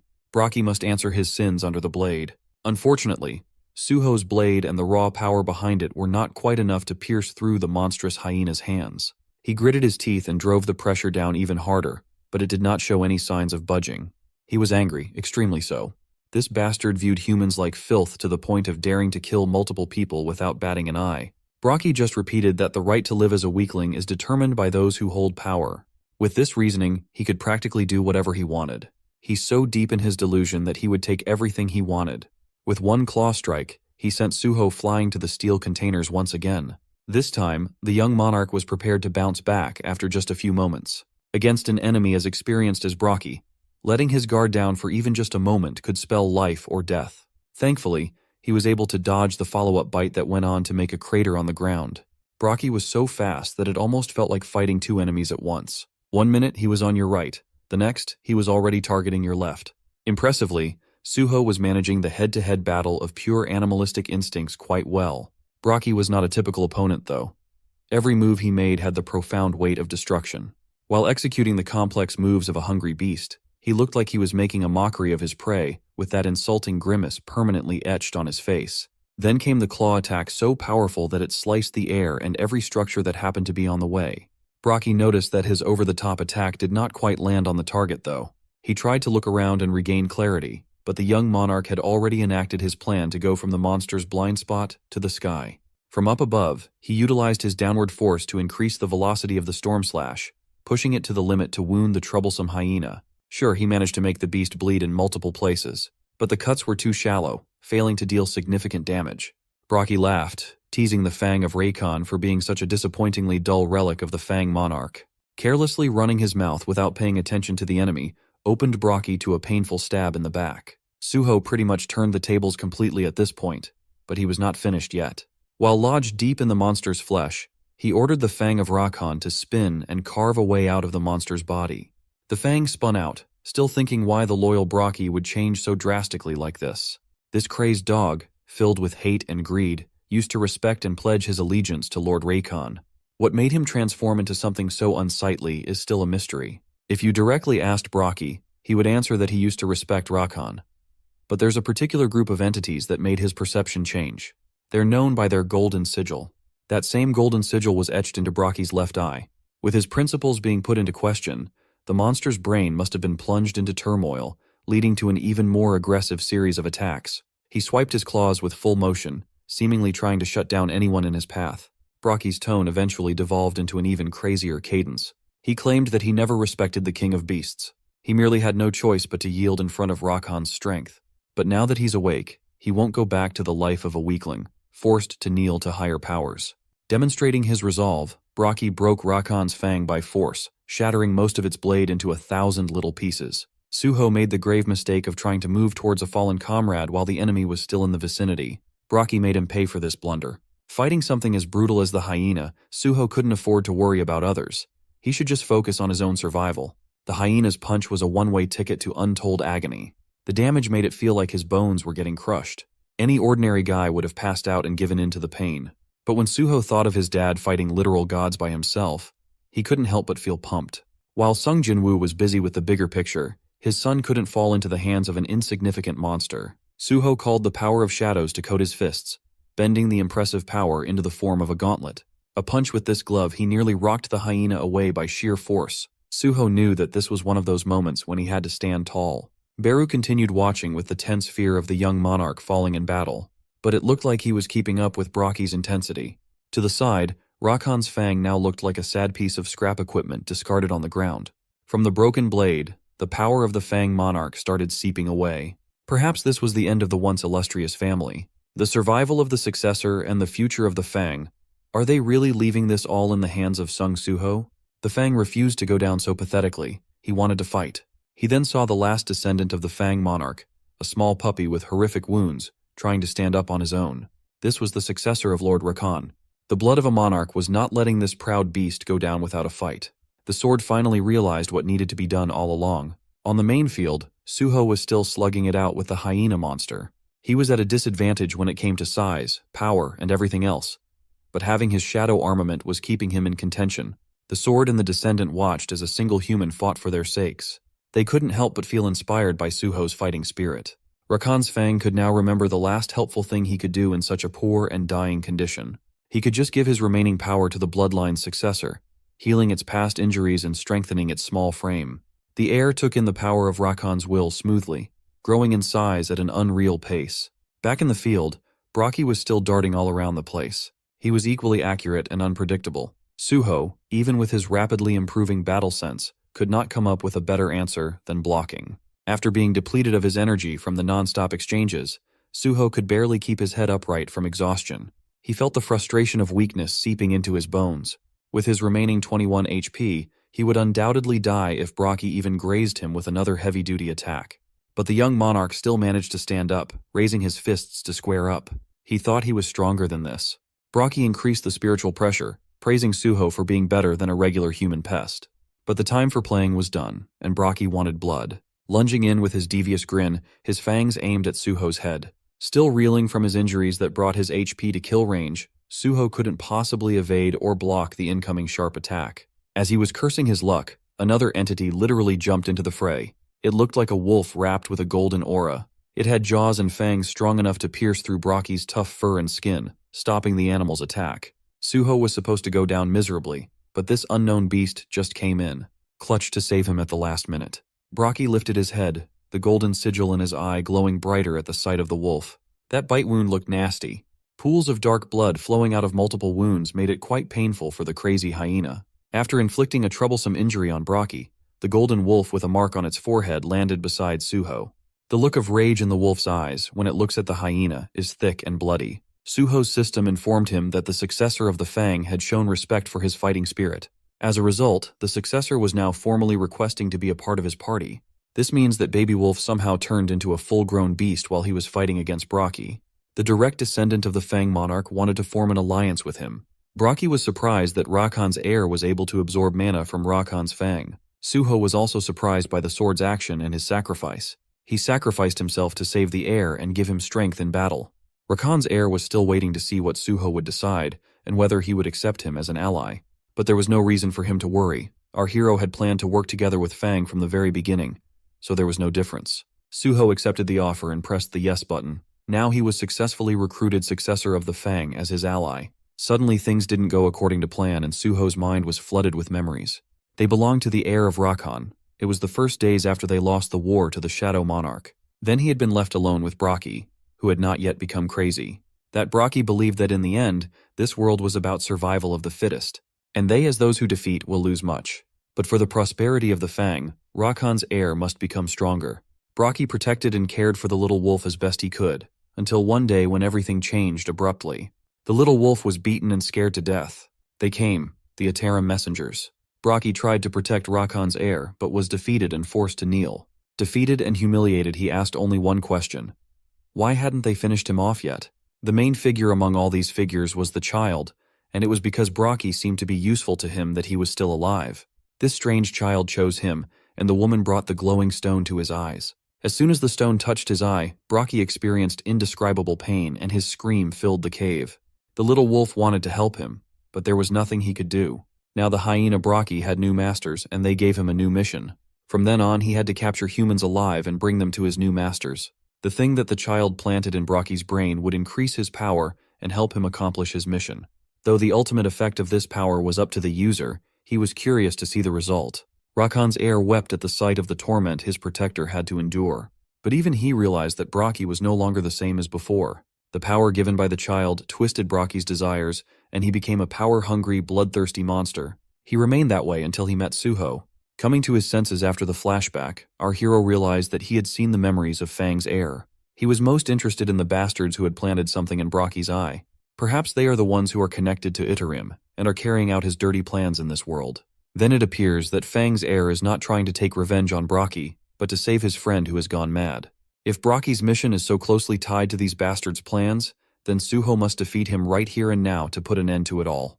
There was only one small problem. Suho didn't have the power to do that right now. Luckily, there was a notification from the system about a new quest, thanks to the recruitment of the ally. The quest was called Monarch's Heirs, and to complete it, our hero needed to find all 8 heirs of the monarchs and recruit them as allies. As a bonus, thanks to the alliance with the Fang heir, Suho and the little wolf gained bond skill. Their combined power was simply explosive, and literally so. Braki was blinded. Baru, too, was barely holding on, and couldn't believe that the young monarch was experiencing something completely different from what the old monarch had faced. Braki wasn't sure what it really was either, but he wasn't going to just stand by and let Suho do what he was going to do. With all his might, he lunged forward, and he put all the power he had into that punch. The blow hit its target, and the shockwave kicked up all the dust in the neighborhood. There was silence, and the dust began to dissipate. Suho was more alive than ever, and now easily held the distraught hyena by the arm. Despite Braki's attempts, the bond skill was successfully applied. When combining the power with Fang's air, Suho became much stronger. Thanks to this bond skill, our hero gained the power of the beast. Using this skill consumed 1 unit of mana every second. This skill can be combined with the skill successor of the Fang to become even stronger and get a sense of the beast. Braki was surprised that the successor was consumed, but was not going to retreat. However, his chance to win was already gone. Suho easily dodged all of his attacks. He felt his body light and felt that his senses had become sharper. This allowed him to dodge with the slightest movements, and to clearly sense the moment when he could deliver one precise, devastating blow. The blow was so powerful that Braki was lost in what was happening. He simply couldn't believe that it was the same kid as before. However, even so, with the power bestowed by those strange figures, he was sure he couldn't lose. If he lost, he would be deprived of everything. Fueled by rage, he rushed forward again, but Suho easily blocked his blow. Even Baru was surprised that the young monarch's mana had increased so quickly. Braki didn't care about any of that. He didn't know what schemes our hero was cooking up, but he couldn't afford to lose to the human. He was sure that in the end, the difference in strength was determined by the difference in species. So he felt despair at the weakness of his opponent's flesh. Their counterblows met, and the force from the impact was incredible. But in the end, Braki was wrong. His flesh and fist was weaker and was thrown aside, whereas Suho remained steadfast and even gained a new skill, martial arts. This is a passive skill that does not consume mana and allows the awakened to become more skilled at martial arts. Also, the damage dealt by bare hands is increased by 33%. Beru was furious that some pathetic dog dared to talk about species differences in front of the young monarch. There is no species higher than a shadow monarch who is a top apex predator. Braki was shocked to hear this. It meant that this child was the son of the shadow monarch he hated so much and wanted revenge. But that was not destined to happen. Suho's foot strike had sealed him so deeply into the ground that all thoughts of revenge were gone. The ground around him could not withstand the impact either. Finally, silence fell over the forest. Suho deactivated the bond skill, returning to his normal appearance. Fang's air immediately separated from him. Even the dying Braki was captivated by his obsession to become stronger, and repeated it over and over again. He had to become stronger. Rakan's air approached him and only whimpered softly. Braki was dying, and it only a couple of seconds before he died that the stone planted in his eye began to dissipate, and he finally remembered. He remembered the reason he wanted to get stronger so badly, all to protect Rakan's air, and now he was angry at himself for not being able to do so. With a parting howl, the little wolf gave his old friend a goodbye, and Suho got the notification that the hyena Braki had been defeated, thanks to which he raised the level twice. And the rest of the story you will see very soon. The main thing, do not forget to put a like below the video and subscribe to the channel. With Braki the hyena defeated, lying lifeless on the floor, the Fang's heir cautiously approached the corpse of his guardian. Sung Suho and Baru watched quietly from afar as the young pup mourned for Braki. The shadow praised the young monarch for surpassing his limits and dealing with the vicious problem at hand. Baru said that he had felt Itaram's energy from the hyena earlier. Coincidentally, Suho was able to take a quick look at the early memories of the Fang's heir after they fused together. He saw what looked like hunters who entered the dungeon that Braki was guarding and put something inside the beast's eye. Those hunters could be linked to the big picture, but their objective for attacking Braki in the first place was still unclear. Beru reckoned that those hunters weren't official members of Itaram, as the outer gods wouldn't do the dirty work themselves. They tend to use apostles to mess with the world's causality, but the hunters were undoubtedly related to the invasion. They may be the apostles planted on Earth. It would be great if they had more information, as losing the trail of Itarim at this dead end would not be ideal. Beru had a way of getting some more info out of this situation though. Since Braki had memories of those apostles, the shadow ant could devour the hyena's corpse and parse through his memories. He'd also recover some mana in the process. That's killing 2 birds with 1 stone. Suho didn't know that Beru's devour had such an effect, but that would definitely be useful for information gathering. He turned back to the Fang's heir. He saw the mixture of grief and anger in the young pup's eyes. The young man sat beside the young pup and formally extended an invitation to come along with him to a place they could both benefit from. The Fang's heir seemed flighty and distrusting. He was not a stranger to betrayals after all. But the young man's words and smile beckoned trust. The pup accepted the invitation by showing his affection and playfully licked Suho's face. That place Suho was talking about was the place only accessible through his special key. He opened the portal to the domain of shadows, and left Baru to do his job and take care of Brocky's remains. The ant still could not get used to the young monarch's kindness and trust. Suho and the Fang's heir entered the bleak domain, a ruined cityscape surrounded by unnaturally sharp earthen formations. Baru quickly dealt with his assignment and tagged along. He was curious why the young monarch would come to the dungeon after such an intense fight instead of going home. Suho reckoned that this place would be the perfect spot for the Fang's heir to live. Of course, no sane person would willingly stay and live in the shadow dungeon. But the young pup had lost his guardian, and his sanctuary was gone. But now that he had allied with Suho, he'd be taken care of.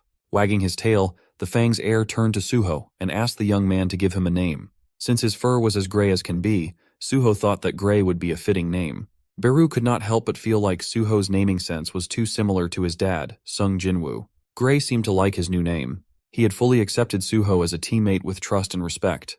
The young monarch partitioned a decent portion of the shadow dungeon and designated the forested area as the Fang's territory to use as Gray sees fit. He turned to Baru to ask what the descendant of the Fang monarch would eat. Since the Fang's bloodline runs in Gray's veins, he could practically eat any living organism or monster. That should be easy to supply. Feeding the wolf pup should not be too hard. Since there were still a lot of monsters Suho hadn't gotten rid of yet in the area, Gray could help do some cleaning up in his new territory. As soon as the Fang's heir picked up the scent of the monsters in the area, his mouth watered at the thought of goblin meat. The first goblin he encountered suffered a terrible fate, bitten through the neck with its head chopped off cleanly. Gray seemed to be doing fine on his own, even against a basic goblin party, so Suho could just chill on top of the trees to watch the slaughter. This gave him time to sort out the things he obtained from the fight with the hyena. His quest rewards included 5 additional ability points and the title of Wolf Slaughterer. With this new title, his overall stats would increase by a whopping 40% when fighting against beast-type monsters. The young man scratched his head. He obtained the title of Wolf Slaughterer when Brocky was a hyena. The system must be drunk or something. There was also the matter of the new quest called the Monarch's Heirs. The system basically asked him to find the other heirs of the deceased monarchs and add them to the team. Even Sung Jinwoo did not receive anything like this. Baru heard that the level-up system granted to Suho was tailored and made for the young monarch. It had been revised to remove the ill intentions of the original system. Back then, the system's objective was to forcefully develop the human known as Sung Jinwoo. It was made by the architect to mold the perfect vessel for the Shadow Monarch. Sung Jinwoo's soul was supposed to be destroyed once that objective was achieved.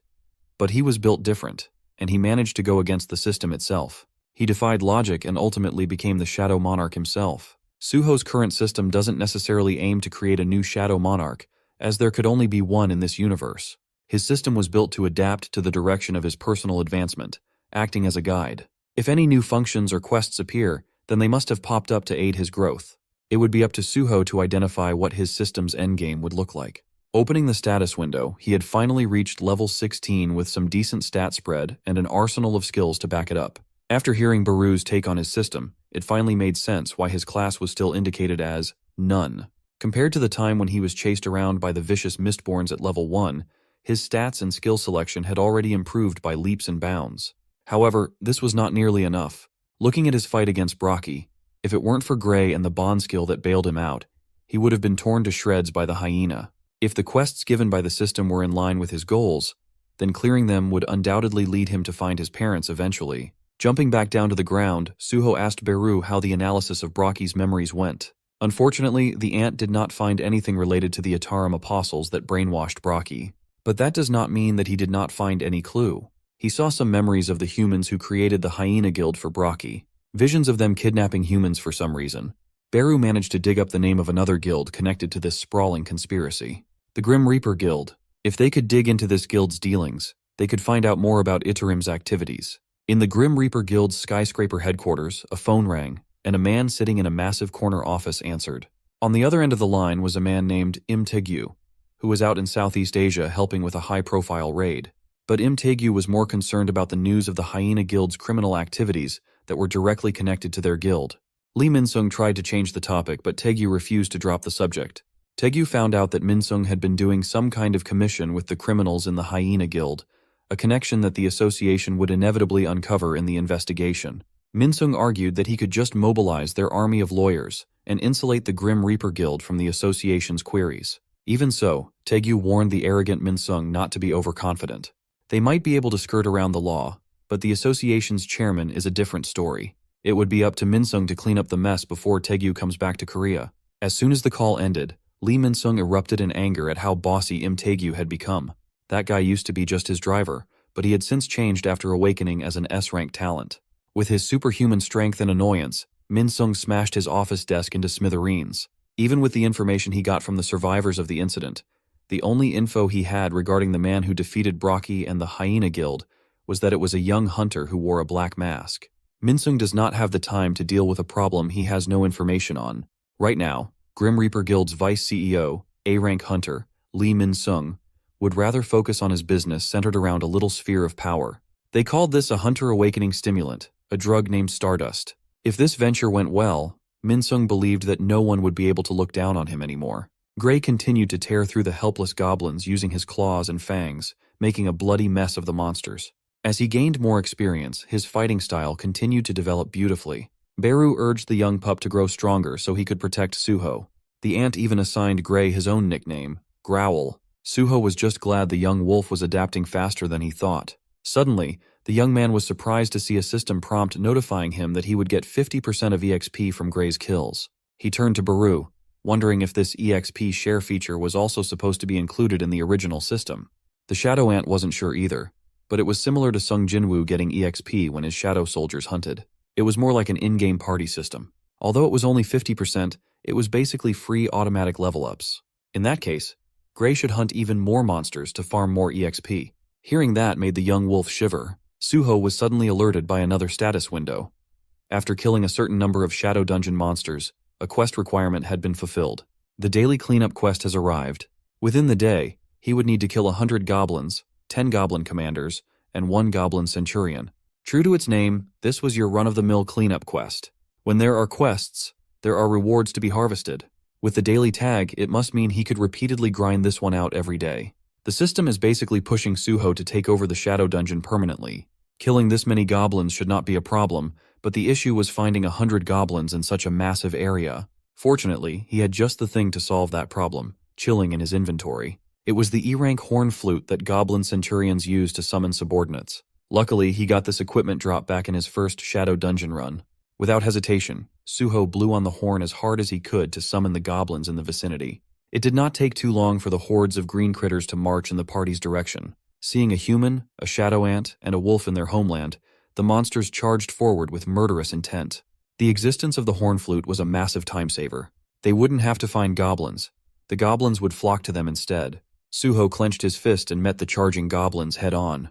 The force behind his raw punch was so powerful that it tore a hole through a poor goblin's body without resistance. Suho continued testing his raw strength with more brutal punches. He made one goblin's face cave in with a single strike. Alone in the midst of a goblin downpour, the young monarch showed them the difference between a literal god and a mere monster. Fighting goblins had already become boring with how easy it was. But since he was required to kill a lot of them, he could give himself a little handicap to make it more fun. He blew the horn flute once more, attracting the attention of a nearby goblin tribe.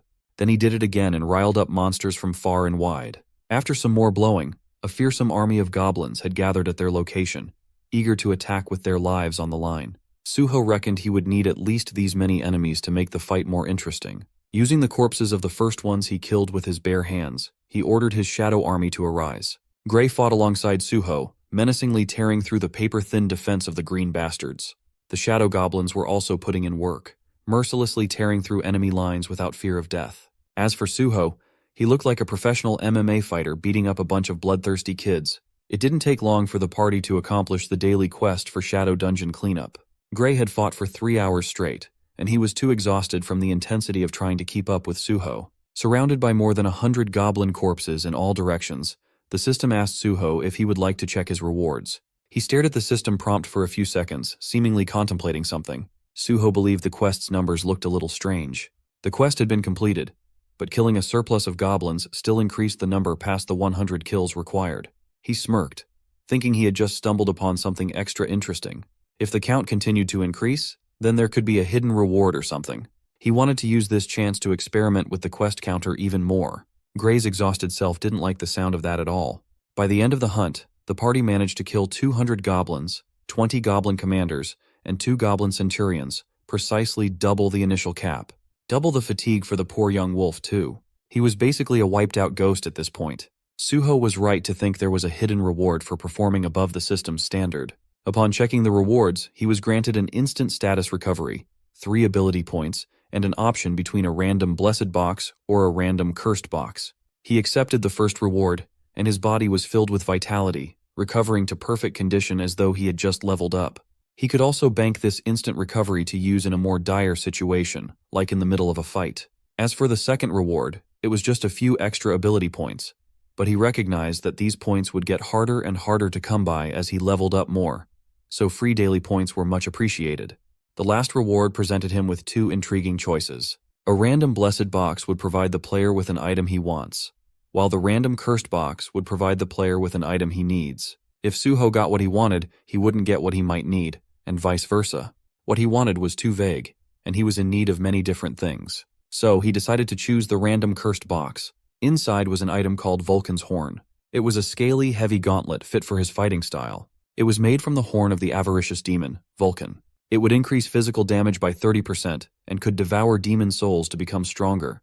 Turning ordinary shadow soldiers into weapons would be impractical, so he needed a separate armament. This gauntlet was perfect for that. Suho immediately tried that badass weapon on, and the fit was practically perfect. He was excited by the ability to hunt demons and increase his new toy's damage output with every kill. It was a little heavy, so he decided to invest more points into strength. All he needed was some demons to hunt, and he could grow this thing to terrifying heights. Suddenly he noticed Gray's trust level in Suho had changed from respect to fear. Beru had to remind the young monarch that the Fang's heir wasn't a shadow soldier with infinite stamina. It was a good thing the hunt was finished, and Suho had to take care of a few things in the outside world. Upon exiting the Shadow Dungeon, Suho locked in on the Grim Reaper Guild, which was supposed to be connected with the Hyena Guild. Just as he was thinking about where to start his investigation, his phone started buzzing with messages. Instructor Im had been spamming him with requests for help. Not too long after that, Suho found himself in Soul Station Field, a notorious danger zone. Instructor Im was already suited up on site and waiting for Suho's arrival. He was supposed to go into a dungeon today, but the whole collecting team ghosted him at the last minute. None of his coworkers turned up for work. Those jerks probably went somewhere to drink together without including him. Seeing his instructor in need of help, Suho offered his assistance. If he was going in as a member of the collection team, he would have to wear protective clothing before entering. Working as a collector was a lot more dangerous than working as an excavator after all. While the excavation team only goes in after the hunt is done, the collecting team sticks closely behind the strike team to take care of the monster corpses. The protective clothing would shield them from sudden ambushes, thorns, scales, or any of the million things that could injure them inside. Fascinated, Suho went ahead and put on the protective equipment. Finally, the strike team arrived, and they were not happy to see only 2 people in the collection team. Im bowed his head and apologized profusely for the absence of the rest of the team. But they were supposed to be under contract, and the strike team had paid the Grim Reaper Guild a lot of cash for the entrance ticket to this dungeon. The leader of the strike team threatened to report them to the association if they lagged and slowed down the hunt. Im Dog-yoon was forced to take the threats. He wasn't even the collection team leader, but he was the one getting the heat. He could only rely on Suho from this point onwards. Suho eyed the strike team and counted 4 D-rank magic-type hunters, 5 D-rank combat-type hunters, and 1 C-rank healer. That angry guy who shouted at them must be the healer and strike team leader. Through the random cursed box, Suho got something he would need. Given that Vulcan's horn devours demon souls, it wouldn't be too absurd to expect it to come in handy in this dungeon. Instructor Im's timely call and a field-type dungeon owned by the Grim Reaper Guild. Everything might not be as simple as it seemed. Deep inside this dungeon's grimy walls, the agonized screams of the Mistborns echoed. In front of them stood full-fledged demons that didn't belong on Earth. There were 3 of them, each one uglier than the last, and they looked like bad news. Suho's intuition was already telling him that something dangerous was bound to happen. The strike team worked fast. They immediately went into hunting mode as soon as they had a clear view of the target. Melee fighters and tanks were at the front, while magic casters stayed at the back with the healer. They adopted a simple yet effective combat formation. Just a few meters ahead, some scaly lizard beasts crept and crawled on the floor. Since the collection team only consisted of 2 people, the strike team leader assigned them much closer to the action so they could collect quickly. Instructor Im was scared, but Suho didn't mind being closer to the fight. In fact, he was disappointed to see regular lizard monsters instead of demons to feed his Vulcan's horn. At least he would get the chance to see how hunter parties typically fought up close and personal. Through this, he could learn how different types of fighters used their specialties. He retrieved the key from his inventory and quietly opened the shadow dungeon to summon his new helpers. Through the daily cleanup quest, he had managed to store some goblin commanders and goblin centurion corpses in his domain. With the increase in his intelligence stat, his shadow soldier limit had increased to 7. After a few minutes, the strike team finally finished dealing with the first wave of monsters. The leader decided they needed to take a breather before pushing further. He reckoned that even if they wanted to hunt more, there was no way a 2-member collection team could keep up with their pace. Their logistic support was holding them back, but when he looked back, he saw 7 goblins working together seamlessly to load lizard monster corpses onto their carts. They had already finished the collection. Fascinated, the team leader asked Suho if he had summoned these little goblins. The young monarch did not bother denying it. Instead of picking another fight, the team leader grabbed Suho's hands and gripped them tightly. He desperately pleaded with Suho to become an exclusive collection team member of his strike team. But this was just an impromptu side gig for the young man. The team leader offered to pay him the highest possible salary based on the market, but his recruitment attempts were interrupted by a disturbance brewing ahead. The scouts had discovered a normal person's corpse along the way.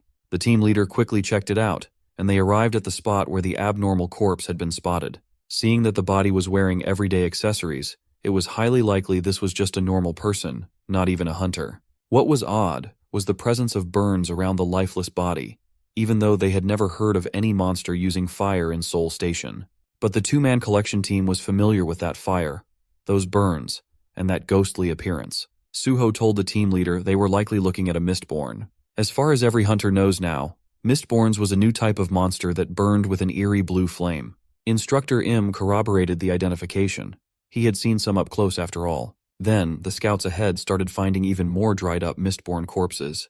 This spooked some of the hunters. They turned to the captain for their next move, with some considering stopping the hunt and reporting the incident to the association first. The team leader admitted that this was a strange phenomenon. Normal civilians had turned into deathly burning monsters. But he was confident the party was strong enough to handle what lay ahead without any issues. Finally, he decides to ignore the bad omen and orders his men to get ready to push even deeper, shocking Suho. This was not the time to take such risks. He tried to warn them that these Mistborns were very dangerous, but the strike captain asserted that he was the one calling the shots. The collection team should just shut up, follow behind, and do their jobs. Instructor Im was not ready to see Mistborns again. He already had enough trauma from before. Suho turned to him and warned him to be ready to use his running ability at any moment. If something went wrong, the anxiety-ridden instructor would have to run for his life. They had no idea what lay ahead of these abandoned train tracks after all. Deeper in the tunnels of Seoul Station, the blue flame of the Mistborns burned bright, except they weren't using it to attack. The blue fire was being used to burn their bodies instead. People had been captured, transformed, tied up in a formation, and burned in a hellish blaze while literal demons watched from the sidelines. Beastmass complained that their flames weren't nearly strong enough as they had a firewood supply problem that urgently needed fixing. Insect had just received news that there was a problem at their regular supply grounds and that the firewood wasn't moving smoothly. They might have to ask that human to come up with a new way to get supplies. Beastman concurred that they urgently needed replenishment. It seemed he had a hard time speaking human language. It was simply a pain in the ass that the pathetic Hyena Guild, their firewood supplier, had been taken down so easily. At this rate, their Stardust production output would lag behind that of the other factories. Just then, Beastman started sensing the presence of a few people above. It seemed some foolish hunters had arrived just in time to solve their firewood problem. Beastman volunteered to take care of the hunters while the other two continued preparing the summoning ritual. They reminded him to capture the hunters alive. Taking his great blade, Beastman followed the scent of the foolish intruders. Meanwhile, the strike team pushed deeper and deeper into the abandoned tracks of Seoul Station, killing many lizard monsters along the way and slowly depleting their stamina. The strike captain healed some of his men's minor injuries while celebrating today's bountiful harvest. Everyone was glad they had continued hunting instead of retreating. It also helped that they had an outstanding collection team today. The strike captain was in such a good mood that he contemplated using something he had been saving for the right moment. He had a single sphere of stardust in his pocket. The other hunters knew this was a miracle mana amplification stimulant that was selling like hotcakes. It was hard to come by, even if the effects only lasted a week. Nevertheless, it could increase the rank of a lower-ranked hunter by 1. If the strike captain consumed it now, his mana would soar above C rank. Distracted by the stardust, no one saw the threat looming in the dark. The Beastman demon closed the distance between himself and the hunting party in the blink of an eye. His presence triggered everybody's fight-or-flight response instantly. He raised his massive great blade and slashed it down on the strike captain's shoulder, trying his hardest to hold back and keep the firewood alive. The poor captain didn't even get to taste the stardust he had splurged on as it scattered on the ground. Finally realizing that an enemy had reached their location, and seeing the captain knocked out cold and bleeding profusely, the rest of the party didn't know what to do. In front of them was a monster that could speak human language, albeit a little broken and awkward. Whatever the case, they needed to lock in, or they'd undoubtedly get wiped out. Beastman carefully counted his targets, pointing his great sword at the scared hunters one by one. There were a total of 10 people in this narrow railroad tunnel. It would be tough, but it was absolutely doable. To ensure he could capture everyone alive to use as firewood, the demon took out a stardust sphere from his pocket. Everyone instantly recognized that sphere in the beast's hand, but they were not expecting to see a monster consume this miracle drug. Beastman opened his maw and shoved his entire hand and arm deep into his throat, getting that ball of power deep inside. The remaining D and C ranked hunters charged forward, hoping to gang up on the enemy before the stardust took effect. Unfortunately for them, stardust was fast-acting, and its effects showed in the Beastman's attack. The demon quickly dispatched the first wave of hunters who dared to point their weapons at him. Magic users hurled their spells at the beast but missed by a wide margin. They were the next ones to fall victim to the blade. The demon was just too fast to touch with mediocre weapons and spells. Without the magic users lighting the way, the remaining hunters were plunged into the darkness of the tunnel. Running around like blind rats, they were quickly neutralized.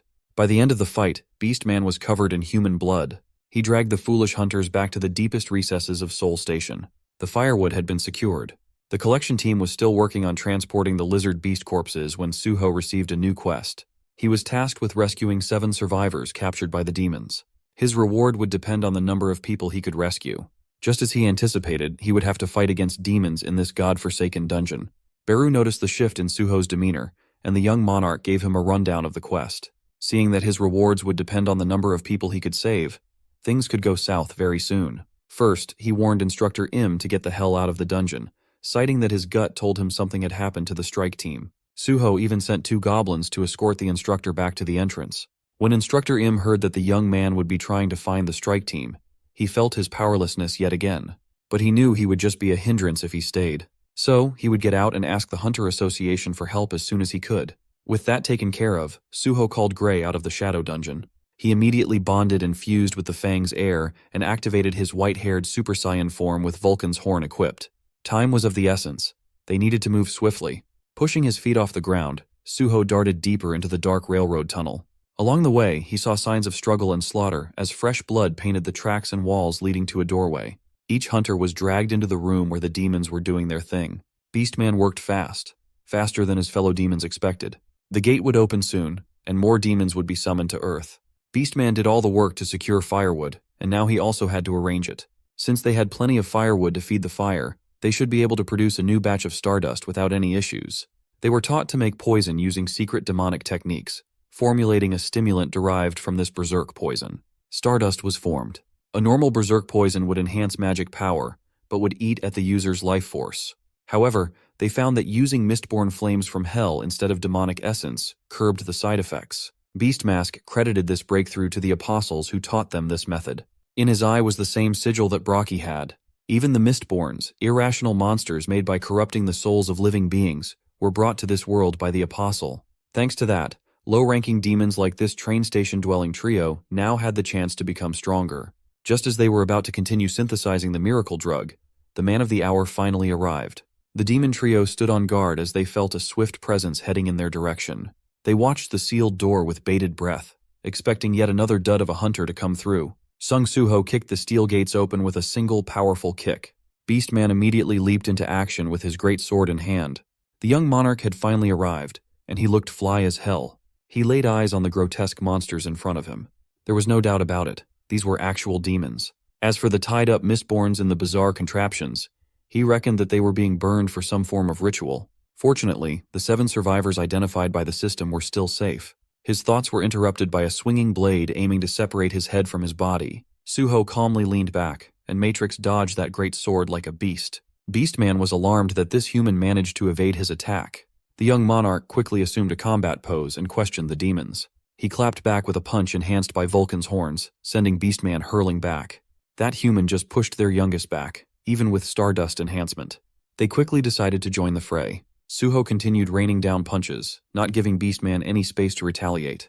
Unfortunately for the young monarch, these demons were smart enough to coordinate an attack if need be. Given the size and brute force difference, he was forced to flip away. He was not expecting these demons to be wily enough to trap him from behind, so he did not see the demonic spell being prepared on his rear.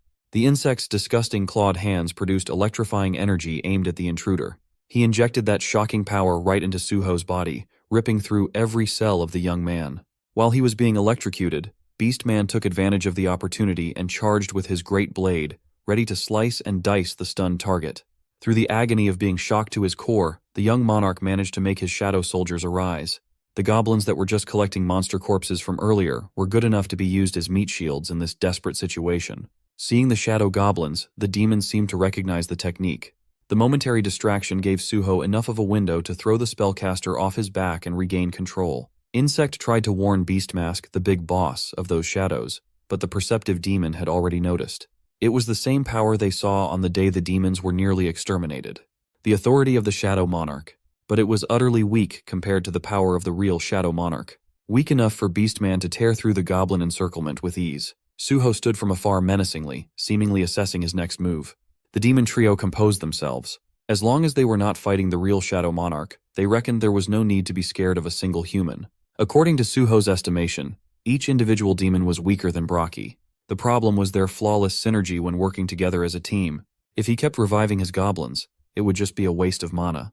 He might have to use that method. Back when he defeated the hyena, he asked Baru to keep the corpse intact so he could store Brocky's remains for future use. His sharp vision and senses made him think of something as Brocky breathed his last breath. If Suho was right and the hyena died full of regrets for being controlled by Iterum, then his shadow might help and run rampant as a bloodthirsty warrior once more. To do that, the young monarch was respectful enough to ask for Gray's permission. The Fang's heir must have known that it would be for the best, so he gave Suho free rein to do what he needed. Using the key, he accessed the shadow dungeon once more. With the gate open, he made the strongest shadow in his arsenal rise from the dead. If Brocky wanted to redeem himself after death, then Suho would gladly give the hyena a chance to fight again. He tried his hardest to reach into Brocky's soul. Eventually, the beast's shadow started to burst out of the lifeless body and darted out of the portal in a rush. Out of the portal came the former guardian of the Fang's heir. He was a beast, powerful and clever enough to establish his own criminal guild.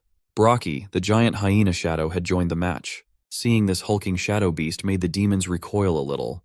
Brocky's insanely vicious howl filled the air. Now, it wasn't just an unfair 1 versus 3 anymore. It had become a competitive 3 versus 3. The demons were very familiar with Brocky. They did business together after all. Seeing him in shadow form just confirmed that this young man was the one who caused problems for their production line. With Suho, Gray, and Brocky teaming up on one side, this should be a good fight. Baru was starting to feel left out. If only he had his original strength. For now, all Suho could do was try and defeat these demons and banish them back to whatever hellhole they came from. While the fight raged on, the summoning portal started changing color. It turned crimson red as a fearsome aura began emanating from within. A woman emerged from the portal, a being summoned from the deepest depths of hell. She looked at the situation before her and saw destruction and conflict. She also felt a familiar presence. She wondered who in the world summoned her, believing that this was the work of the demons who wanted her dead. Looking at the action in front of her, that might not be the case. The appearance of a shadow soldier puzzled the demon.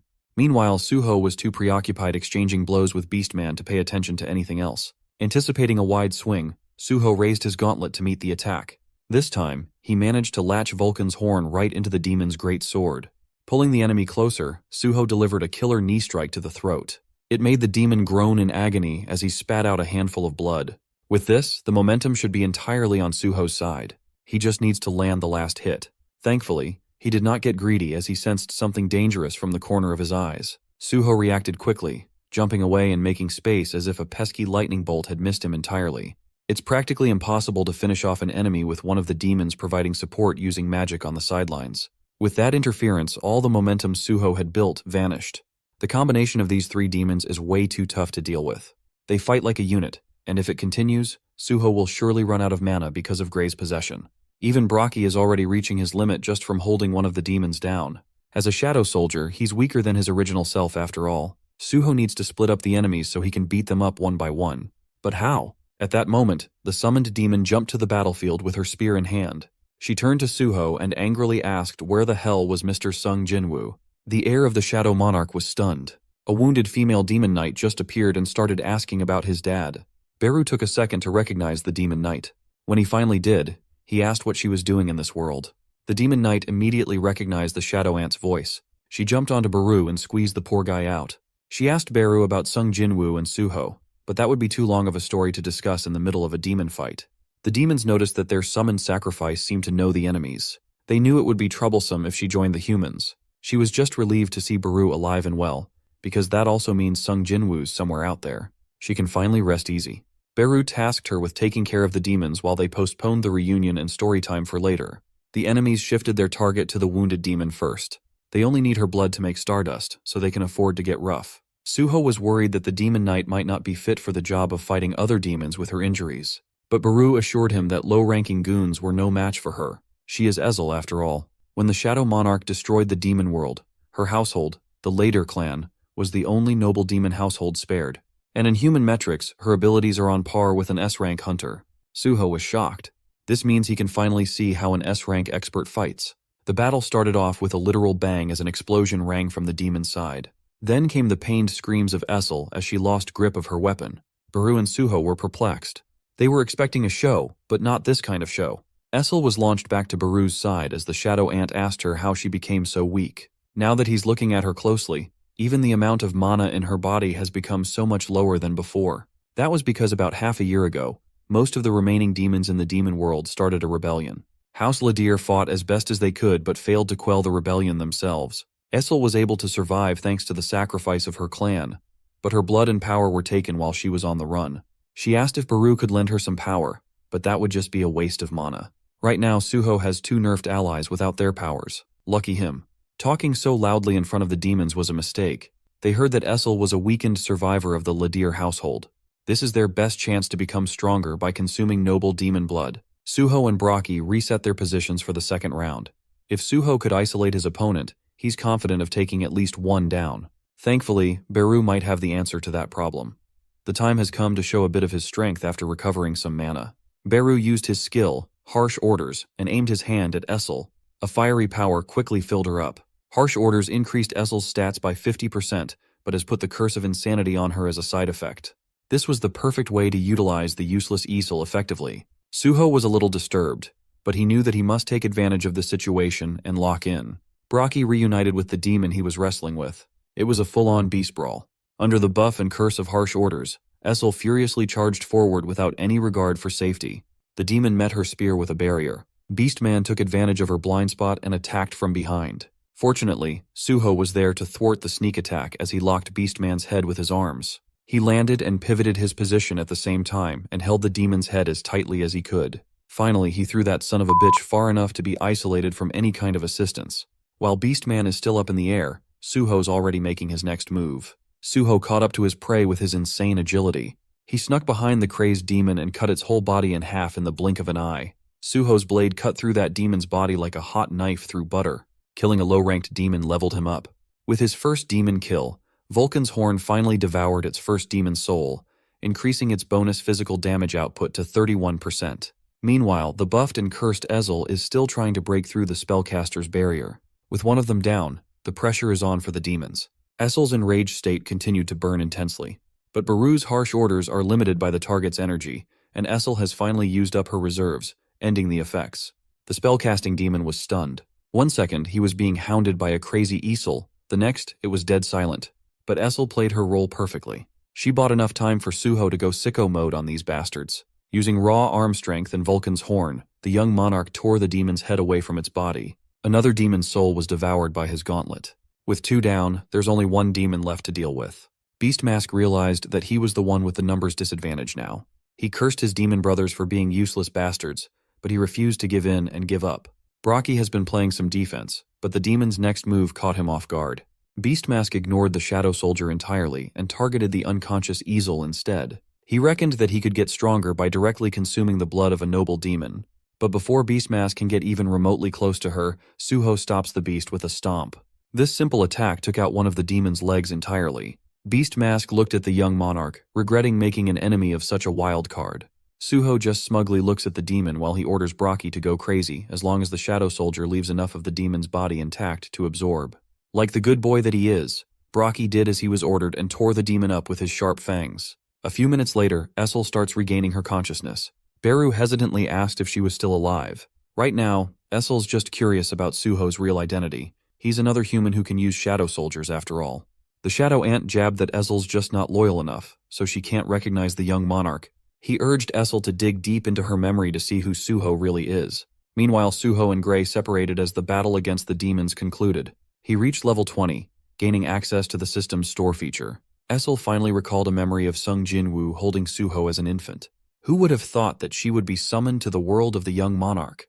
Meeting the young monarch after all these years came as quite a shock to Essel. She could not recognize him because of how different he looked now. However, upon closer inspection, she could see Suho's uncanny resemblance to Sung Jinwoo. The realization and the total exhaustion of her energy knocked Essel out once more.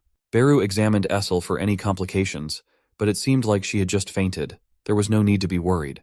The kidnapped D and C-ranked hunters were still unconscious, but they had been saved. Suho was even kind enough to heal them up. Finally, the quest to rescue the survivors ended in complete success. All 7 survivors were saved. With that success comes the rewards. Suho was bestowed with 3 ability points and 700 gold. This was the first time he encountered this gold currency in the system, so it was perplexing.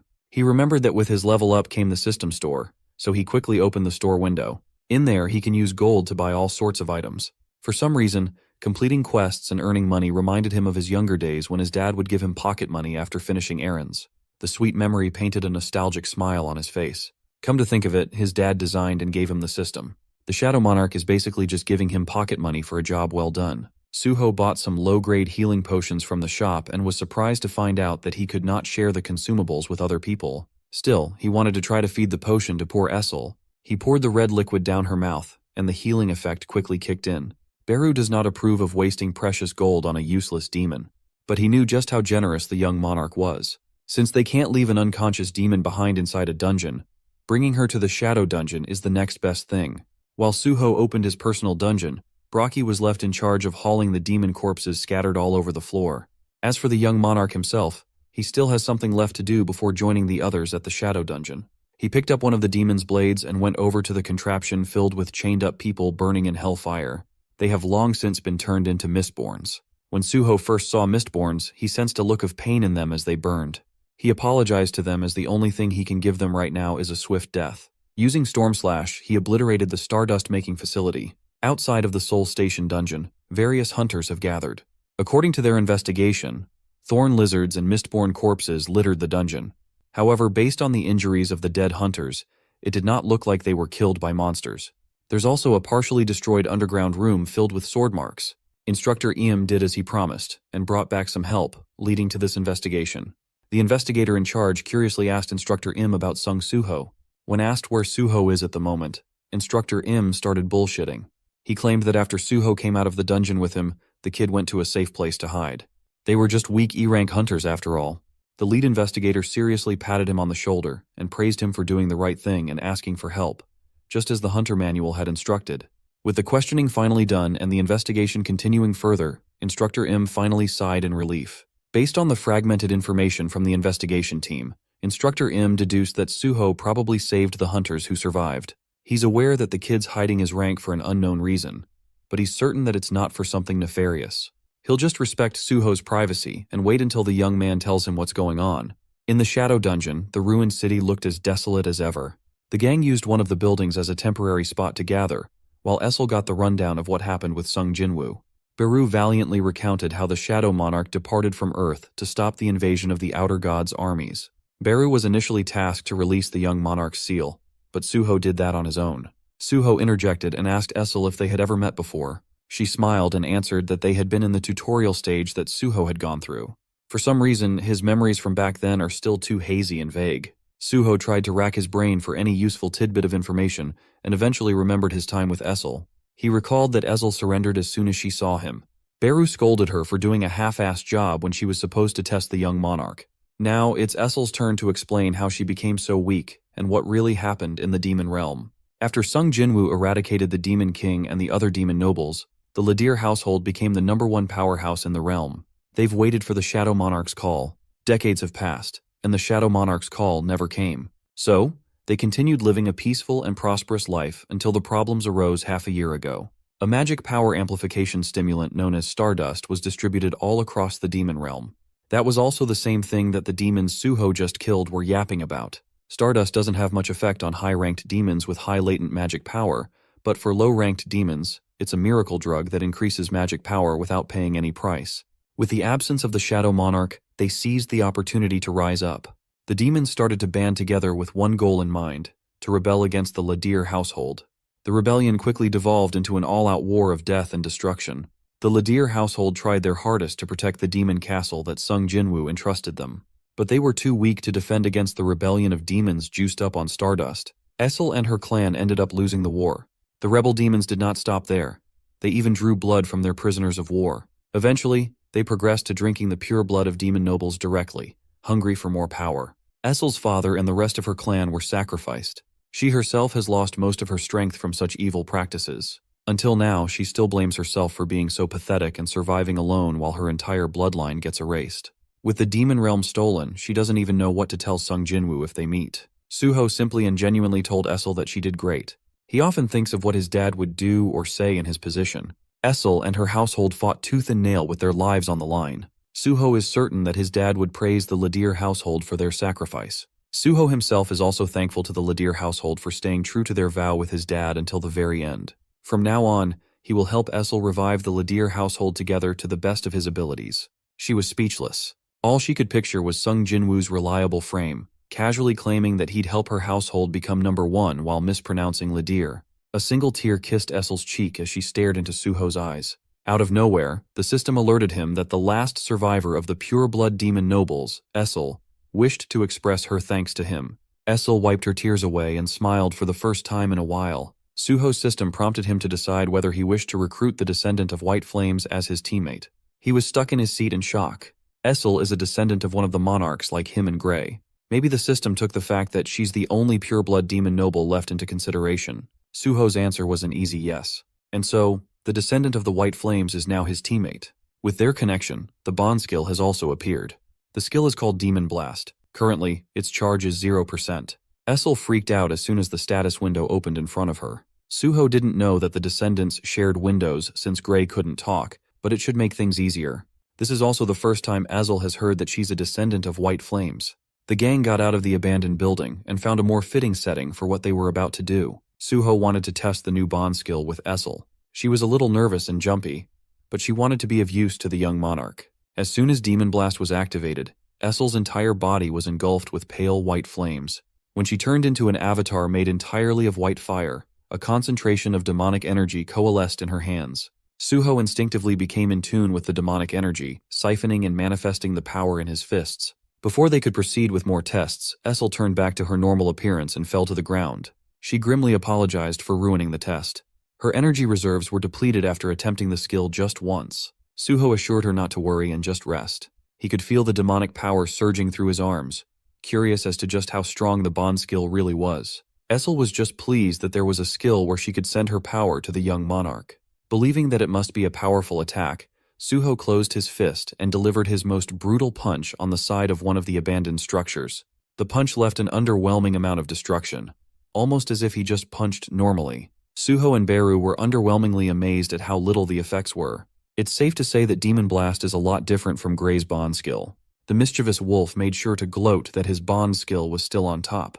Maybe there was no discernible effect because of the 0% charge amount. Since the skill doesn't say how to charge the power, using Demon Blast is unusable for now. Suddenly, Beru turned to the young monarch for a request. He wanted permission to eat the demon corpses they stashed away. Suho stored the dead demons away to perform shadow extraction on them later, so Beru might not get his request granted. The young monarch beckoned his hand on top of the demon corpses and muttered, "Arise." But the system warned him that with the target's corrupted mana, shadow extraction was unavailable. Even Sung Jinwoo can't extract shadows from demons as their souls are far too corrupted. That's also why he just summoned demons through contracts, like the one he had with the Ladir household. Since he can't do anything about corrupted demon souls, the corpses might as well be Beru's lunch. The gang must have forgotten that Essel's a demon too. Seeing her weakly sit by the wall to support herself, Suho handed another potion to Essel. She felt a little awkward for inconveniencing the young monarch too much. Since she does not have any place to stay right now, Suho gave her free access to the Shadow City area. The system took care of it and assigned a portion of the Shadow Dungeon as the White Flames territory under the jurisdiction of Isol Ladir. Since they are teammates now, Suho encouraged her to be open and not fret about the details. Their sweet interaction was cut short by Beru's sudden screech. The Shadow Ant is still busy chewing on rancid demon meat while trying to tell the young monarch a detail he got in the demon's memories. He unexpectedly found a clue about Itarim's apostle. The gang quietly gathered once more, eagerly anticipating Beru's findings. Brockie, Gray, Suho, and Essel sat side by side as they diligently listened to Beru's story. But before he gets into the nitty-gritty of things, there are some things that everyone must know. Stardust is already being distributed on Earth, and Mistborns are monsters from the outer universe. Stardust has gotten out of the demon realm, and Mistborns are more mysterious than initially thought. Whether it's fate or just sheer coincidence, the demons Beru ate are related to Brockie and the Hyena Guild that Suho took down. The demons receive supplies of abducted humans from the Hyena Guild. They corrupt these humans until they turn into Mistborns to be used as materials to create Stardust. There are other places that manufacture the drug. They call them Stardust factories. To sum up what Beru learned, guilds would abduct humans, the Grim Reaper Guild would pass the supplies to the factories, and they would ultimately be used to synthesize the miracle drug. Beru is certain that Itarim is behind the entire operation in these three places. All evidence points to all of this being related to their invasion.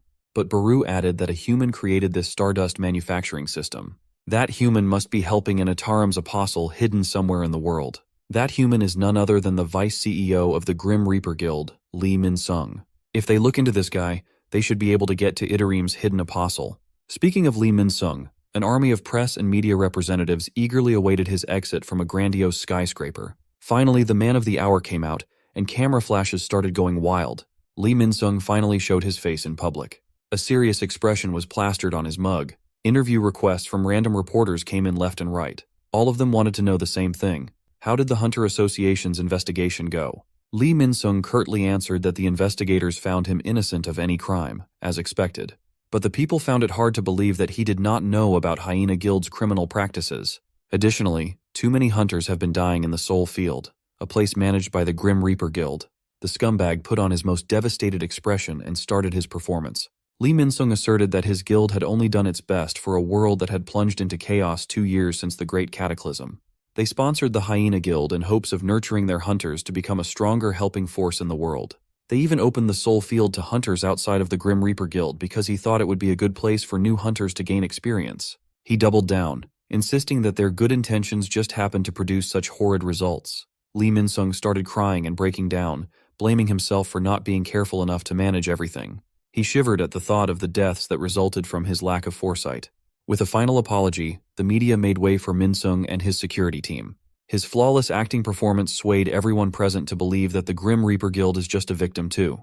They've only been doing good deeds up until now, and even the association found them innocent. With some fake tears and shakes, Lee Min-sung turned public opinion back in his favor, even being called a hero. Pulling off such simple acting is a piece of cake for someone like him. He used to be the top star of Asia after all. That aside, he was not expecting the old weasel of the Hunter Association to send him back without much interrogation. It must mean that they still don't know that Min-sung's the one supplying the market with Stardust. The scumbag had everyone absolutely fooled with his cunning, except for one person. Sung Suho has taken it upon himself to investigate and tail Lee Min-sung from the shadows. Surprisingly, Beru does not feel the nauseating energy of Itarim coming from Min-sung, which means he's not being controlled. The bastard's just being a scum for the love of the game. Suho reckoned that they could make sure of that right here and right now. Before he could take another step, Beru hurriedly stopped the young monarch from exposing himself. While it's true that they have defeated a few strong enemies, this time is different. Beru would gladly risk his life to stop Suho from doing something stupid. The mana Beru felt from Lee Min-sung was unusual and horrific, and it seemed like the scumbag sensed someone sneaking around nearby. His security team asked if there was a problem, and Min-sung just ignored the faint presence as he entered his car. Beru is certain that Suho is not at the level where he can defeat someone as strong as the A-rank hunter, Lee Min-sung. A fancy chandelier hangs on the ceiling. Expensive bottles of alcohol and fresh fruit were served on the table. This is Lee Min-sung's everyday life. Right now he's gloating about how easy manipulating people was. He changed public perceptions of his guild and himself with just a little acting. Articles about his innocence on all counts flooded the internet. All records of the Grim Reaper Guild were made public. Their noble intentions with the Soul Station Field Dungeon and the Hyena Guild were echoed by every publication. Lee Min-sung was in a celebratory mood until a woman called Madam came in carrying beaten-up bodyguards. Madam sure knows how to make an entrance. She ordered everyone else in the room to get out while Lee Min-sung barely paid attention to the madam. She hates him, and he hates her. Madam hates the brat who was born with a silver spoon and became a Korean star in his teenage years. It's no wonder his ego is enormous. But even his ego and pride were trampled upon after the Great Cataclysm. There was a great commotion over a celebrity like him becoming an A-rank hunter, but his driver became one of the rare S-rank hunters in the world. All news outlets put the spotlight on the driver.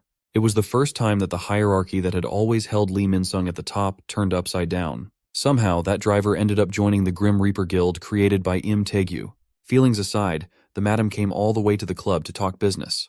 The business is the miracle drug Stardust. Madam would like to buy some in bulk, but that's not possible right now. The distribution method and one of the factories were destroyed, and there was not enough supply for bulk orders. She trusts that the great Lee Min-sung would have his way, though. Not one to turn down a good deal, Lee Min-sung promised to try to talk to his business partner even if he's reluctant to. That strange kid had stopped listening to his orders after all. Back in the Shadow Dungeon, it's the daily goblin cleanup time.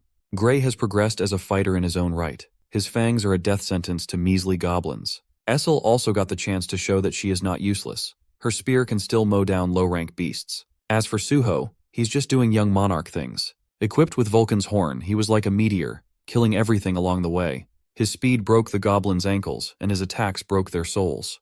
This is Sung Suho on Demon Time, an unstoppable freak of nature. After the first wave, he maintained his focus. The dust from the first round has not even settled yet, and Suho wants to summon the next round of goblins right away. Beru worries that the young monarch must be feeling impatient because of their talk about Lee Min-sung. Before the goblin cleanup, Beru was nice enough to do a little presentation regarding every piece of information they had at hand. The battle with Lee Min-sung is inevitable. To get the information on the Itarim Apostle out of the scumbag, they could either do some hardcore interrogation, or Beru could just eat the guy. Suho allowed him to eat humans as long as they were identified as evil after all. However, that plan would only work if they could defeat Lee Min-sung. Based on Beru's ability to detect the strength of others, he found the ranks of the gang accurate. In base form, the young monarch is currently at C rank. Gray is a little weaker on his own at D rank. And just like Suho, Essel is also a C rank. If she had not lost her strength, she would have been a powerhouse. When Suho and Gray use their bond skill, they barely surpass B rank in power. While there are differences in strength in the same rank, usually 10 D ranks are needed to defeat one C rank. Going up against a whole guild and the A rank Lee Min-sung is still an impossibility. Essel asked what Beru's rank was, and he simply answered that he was a general even though he's more like a foot soldier right now. Back to the present, the daily Shadow Dungeon cleanup quest has been completed. Suho was rewarded with status recovery, 3 stat points, and 1 random box. This time the numbers aren't going up even after he killed more than required. The hidden reward must be a one-time thing. Immediately opening the random box, he obtained an item called Ash Ring. It's a rank D accessory that simply increases the sense stat by 5. After equipping the ring, Suho could feel the enhancement to his senses. It's an excellent pickup, but it doesn't really change his situation right now. Eventually, he'll no longer be able to level up by killing goblins. Hunting 3 demons only increased Vulcan's horn's damage by 3%. Suho desperately wanted to grow stronger as fast as possible, but there aren't many methods to do that right now. If he wants to level up, he needs to enter dungeons and grind like a madman. Unfortunately, hunters and guilds contacting Suho only wanted him for excavations and collections. No one in their right mind would put an E rank in a strike team, and trespassing into a gate is illegal. Beru suggested getting his rank reevaluated, but a reawakening would be announced far and wide. It's safer to avoid that kind of publicity. Now that they're sure that Itarim's apostle is on Earth, Suho wants to hide his existence to avoid being used as his father's weakness. Lee Min-sung is trouble enough. The apostle would have a whole different level of headache.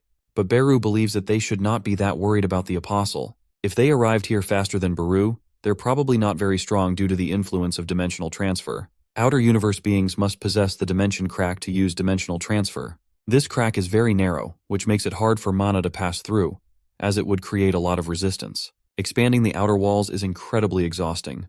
Basically, the stronger the being, the longer it takes to perform a dimensional transfer. That's why the large army of Itarim and even Sung Jinwoo cannot come to Suho's universe so easily. To sum it up, the apostle on Earth is weak enough to undergo dimensional transfer quickly. That must be why they only made use of Brockie and the demons thus far. If the Itarim invasion progresses, right now would be the best chance for Suho to get stronger. Beru wondered if it was finally time to fulfill his next mission. Sung Jinwoo personally left the required decisions and processes up to his loyal general's discretion before heading to Earth. In case he needs help, Jinwoo simply asks Beru to give the key to a certain someone. Jinwoo believes that that person will definitely be of great help to his son in many ways. Beru can finally use the key that his lord has given him. Just as he was about to propose the idea to Suho, the young monarch remembered something very important. There is another method to legally go into a gate without drawing attention. This method brought Suho to a grandiose modern skyscraper in the middle of the city. In front of him was a person he hadn't seen in a while. The young monarch actually brought a business proposal with him. A proposal where neither party can lose. Beru was amazed that the young monarch would find the person his lord had mentioned without any help. The business proposal basically boils down to Uncle Yu Jinho, the CEO of ActionToon, assisting Suho in entering a gate. Beautiful World is a virtual reality game released 4 years ago. It has maintained its place at the top ever since. No one would have imagined that it was created by the immature youngest son of a certain conglomerate family. A few minutes before his meeting with the CEO of ActionToon, Suho was personally welcomed by one of the employees. It was his first time visiting his uncle's company, so it was a little nerve-wracking. He also noticed that there were an awful lot of awakened in the building. The employee noticed his puzzled look and explained that ActionToon hires a lot of awakened as not everyone is cut out for the riskiness of being a hunter going into dungeons. With the proper pay, they take on missions or work as guards. ActionToon is working on a new project after all. Based on the sound of it, they might be making a game related to hunters. As soon as they arrived at the penthouse, Yu Jinho gave Suho a warm and energetic welcome. It's been a while since they've last talked, as Suho's been busy trying to save the damn universe. Even so, he certainly grew up a lot since they'd last seen each other. Without wasting another second, Suho took the binder out of his bag and got right down to business. As established, it was a proposal where ActionToon would not suffer any losses at all. All they have to do is assist Suho in entering the gates. Uncle Jinho will help with purchasing gate rights and recruiting strike team members, and Suho will surrender all the magic essence crystal drops. He can solo a D and C rank dungeon easily after all. His boast doesn't really hold any water as he's official registered as an E rank hunter. Suho tried to explain, but Uncle Jinho was dead set on lecturing him about the dangers of hunting in a gate. The worrywart uncle considered that the young man might be doing this to investigate his father and mother's disappearance during the Great Cataclysm. He assured Suho that he was on the case and was still hiring more hunters to investigate. Beru quietly asked the young monarch if he intended to spill the truth. Suho came into this room with that idea in mind. With utmost sincerity and seriousness, he confessed that he's an awakened that can level up. He continued on about the invaders from the outer universe hiding on Earth. In order to stop the invasion, he needs to grind and level up. To do just that, he'll need access to dungeons to become stronger. Uncle Jinho simply replied with a question asking Suho if he heard about the solo leveling project. Jinho laughed and reckoned that he must be in a secret camera prank show. What Suho just described is the plot of a single-player game that ActionToon is working on right now. You play as an awakened who can level up alone. He starts as the weakest E rank, and then he surpasses even S ranks. Eventually, he becomes the strongest as the protector of the world. Suho believes that the story seemed awfully close to his father's life. In any case, Jinho proudly believes that he can never be tricked by such a simple prank. Beru finally came out of hiding and asked Jinho if he had vague memories from the previous world. It took a second to click, but Jinho eventually started freaking out at the ant face floating around his office. Beru finally offered to help. He referred to Jinho as a minion who followed behind the king in the forgotten time.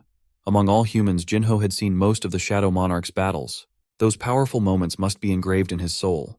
The ant shadow busted out the key as it would be faster just to use it rather than wasting time with another story time. As a gift from Sung Jinwoo, Beru plunged the key right into Yu Jinho's heart. His mind went blank, making way for the memories embedded in his soul. He opened his eyes in the middle of a room filled with infinite light. Jinho saw an armored silhouette walking closer and closer. When the knight came close enough, Jinho recognized the knight as his own mirror image. He started remembering how he met Sung Jinwoo, promising to protect the newbie. At that time, the Shadow Monarch worked as a porter, carrying the party's equipment. While Jinwoo is quiet as a church mouse, Jinho is a professional yapper.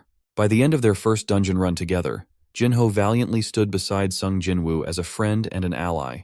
After seeing how strong the Shadow Monarch really was, Jinho desperately begged for them to do regular dungeon runs together. There was a day when he got a full set of armor delivered from Italy in preparation for a raid. Sung Jinwoo, in his tracksuit, simply ordered him to take the ridiculous armor off. One drunken night, Jinho recognized Jinwoo as his benefactor who saved his life and helped him with raids. The Shadow Monarch was more like a brother than his actual brother. Jinwoo offered a toast to that sentiment. As long as Jinho thinks of him as a brother, he'll also think of him as his. Chunks of memories he cherished flooded back into his mind as Jinho's tears overflowed. In this world, he might be able to meet Jinwoo again. Suho had no idea what was happening, but there's no need for concern. The key simply made Jinho recover his previous world memories. By sundown, Suho had finished giving his uncle the rundown of the current situation. Since Jinwoo's limitless power has been inherited by his son to some extent, the answer is clear. Jinho can picture Jinwoo as the god of the outer universe, protecting everyone from Itarim. Even before, that guy had always been in a completely different league. Uncle Jinho scolded Suho for still bringing some business proposal when the fate of the world was on the line. Just like his father, he's a stickler for the rules. With a renewed understanding of the situation, Jinho figured that he should not treat Suho like a kid anymore, and accepted the proposal. Jinho could not imagine how Jinwoo endured such a tough trial all alone. But the monarch must have given Jinho this chance to tag in and help. From now on, Jinho made it his personal mission to assist Suho. Wearing his signature black mask, the young monarch arrived at his first stop, a dungeon in the middle of the woods. Some hunters gathered at the entrance, seemingly waiting for him. These are the strike team members Uncle Jinho hired to fill out the required numbers. An injured hunter is still skeptical as he was promised 4 million to be on the strike team without entering a gate while Suho enters alone. He does not know how confident the masked man is in his skills, but underestimating a gate is a death sentence waiting to happen. The injured hunter simply told Suho to call for help anytime. His legs might not be in the best shape, but he might still be able to help a little. Suho smiled and thanked the man for the fair warning. Finally, he entered the gate all by himself. His father took on numerous things on his own and continued to do so. But Suho is different. He always has Essel and Gray by his side. He reckoned that this team system that his father designed must be Sung Jinwoo's expression of warmth through hidden intentions. Right now, it's time for the son to act like the father and slaughter a whole dungeon. Suho is done letting his dad take on everything by himself. To be of help, he needs to start leveling up. Lee Min-sung's car pulled up to a building, and he instructed his driver to be on standby at close proximity. It's been 3 months since he last met his business partner. He entered the building with a face mask on, but was still recognized by one of the custodians. Thinking that it's important to maintain a good image, he smiled and thanked the old custodian for recognizing him. Even the public is cheering on him as the hero of hunters. Lee Min-sung loved the envy in the eyes of people when they looked at him. As a super elite born as the son of Yujin Construction's vice CEO, he made his debut as a child star, sweeping the world of advertisements. On a fast track within the celebrity world, he became known as the Prince of Asia. And after the Great Cataclysm, he became an A-rank awakened. He thought he could continue living as the apex predator, until his driver, Taegyu, awakened as a rare S-rank powerhouse. Since Taegyu is getting old, he's thinking of becoming a hunter as soon as he can. The Hunter Association suggested that he create a guild, and the first one he invited was Lee Min-sung. The scumbag's ginormous ego could not handle the disparity between him and his driver. Starting from that day, he was sure that the world was going to come crumbling down inevitably. Society's pyramid structure was flipped upside down, and his mission is to restore the balance to how it originally was. He will pursue this calling even if it means joining hands with the demon. Speaking of demons, lots of them have lined up with their disgusting smiles to welcome Lee Min-sung inside. He asked the bizarre demon guards where their boss was, and he heard a childish voice calling his name. Chills run down the scumbag's spine. Lee Min-sung saw the unique hair color and the piercing eyes and stopped in his tracks. Golden-eyed Kid Gojo is the freaking outer worlder and Itarim's apostle. The kid was just a baby the last time they saw each other. He had grown far too fast since then. Even his mana had increased by leaps and bounds. But the apostle cleared up that he was not growing up. He is simply recovering his original strength bit by bit. In order to undergo dimensional transfer, he had to split his body up. His strength and personality were fragmented, and he was sent to Earth. Among the fragments, his baby form was the weakest and was the first to arrive. The current version of the apostle has fused with the second fragment already. While his memories remain, his personality is different. To put it simply, Kid Gojo does not like it when mere humans get too friendly with him. Well, Lee Min-sung doesn't care either way. He just needs assurance that their initial promise will be fulfilled. He wished for wealth, fame, and the head of the S-rank hunter, Taegyu. Min-sung was glad that his business partner remembered his end game. As for his reason for visiting, he gave the apostle the rundown of the damage their facilities have incurred recently. He came here to get some reinforcements for the dwindling Stardust supplies. The apostle was more curious about the attacks in their facilities, though. Lee Min-sung promised that the distribution system wouldn't have any issues, but that's precisely what they are having right now. Kid Gojo outrightly called out the scumbag's incompetence. He considered that his previous personality must have been wrong when choosing a pawn. If there's one thing Lee Min-sung doesn't like, it's being trash-talked. He quickly drew a hidden dagger from his leg and dashed behind the apostle, his blade ready to slice Kid Gojo's throat. Min-sung asserted that he's not a brainwashed empty shell. He's an A-rank hunter who could kill the apostle before being fully formed. In this position, he's not the pawn, but the apostle himself is pawn instead. Kid Gojo explained that human hunters determine ranks based on the quantity of mana as a symbol of strength. Such methods are simply uncivilized for his taste. Suddenly, the custodian from earlier was possessed by a mysterious energy spawning an Itaram halo above his head. Minsung paused as horrifying amounts of mana started surging in all directions. Families and people who were just minding their own business were afflicted with the same halo as the custodian. Kid Gojo brainwashed every human in the entire building without lifting a single finger. He made it clear to Minsung that he was picked for the sake of survival. But now that the apostle has the strength to survive, it's a different story. The relationship between them will change depending on how competent Minsung is. Awakened hunters under the influence of Itaram steadily flooded the room with their weapons drawn. They all had their eyes on Minsung. One wrong move and an entire battalion of mindless soldiers would mow him down. Minsung threw the dagger away and insisted that he was just testing if the kid could really kill an S-rank. Kid Gojo retracted the skill and released everyone under his influence. One of his loyal subordinates brought out a briefcase of stimulants made by condensing stardust 100 times. If Minsung dilutes the stimulants, he can produce a large amount of stardust quickly. However, these concentrated stimulants are different. If used as it is, it would have an effect even on an A-rank hunter. Kid Gojo urged Minsung to give it a try. Surprisingly, the scumbag refused to get high on his own supply. He is smart enough to not use something he knows nothing about. He's fully aware that he might have unleashed an unimaginable monster onto Earth. But as long as he gets his end of the deal, that's none of his business. As soon as Minsung left, Kid Gojo started feeling the presence of another one of his fragments arriving soon. If he can fuse with the fragment of strength, he will no longer need to stay in hiding when that time comes. Back in the scam dungeon, the gang is up against the boss monster, a giant serpent. Asura and Gray were no match on their own. Their attacks barely tickled the snake. While the two held aggro, Suho was already preparing for his assault. He jumped into the air and grabbed onto the serpent's body. His sudden mounting made the snake furious. The gang worried that the young monarch might be in danger. But if there's someone they should worry about, it should be the damned serpent. Suho continuously tightened his bear hug on the snake's body. Its scales shattered from the pressure. With one final compression, Sung Suho killed the boss monster by literally hugging that beast into two. As the enemy fell, Suho made his superhero landing flawlessly. Unbeknownst to the gang, Itarim's apostle is about to start the real invasion very soon. Posted up outside the dungeon, the hired hunters continued getting paid with every raid that Suho cleared. All they have to do is wait for the client to come out of the gate, and they'll get paid millions of won. All they have to do is keep their lips shut. This is the 4th time, and they've been getting the money without fail. Conquering a gate is an act of public service, but something doesn't sit right with this arrangement. But the hunters can't afford to quit. The gig was far too lucrative and easy to throw away. Well, it's definitely suspicious.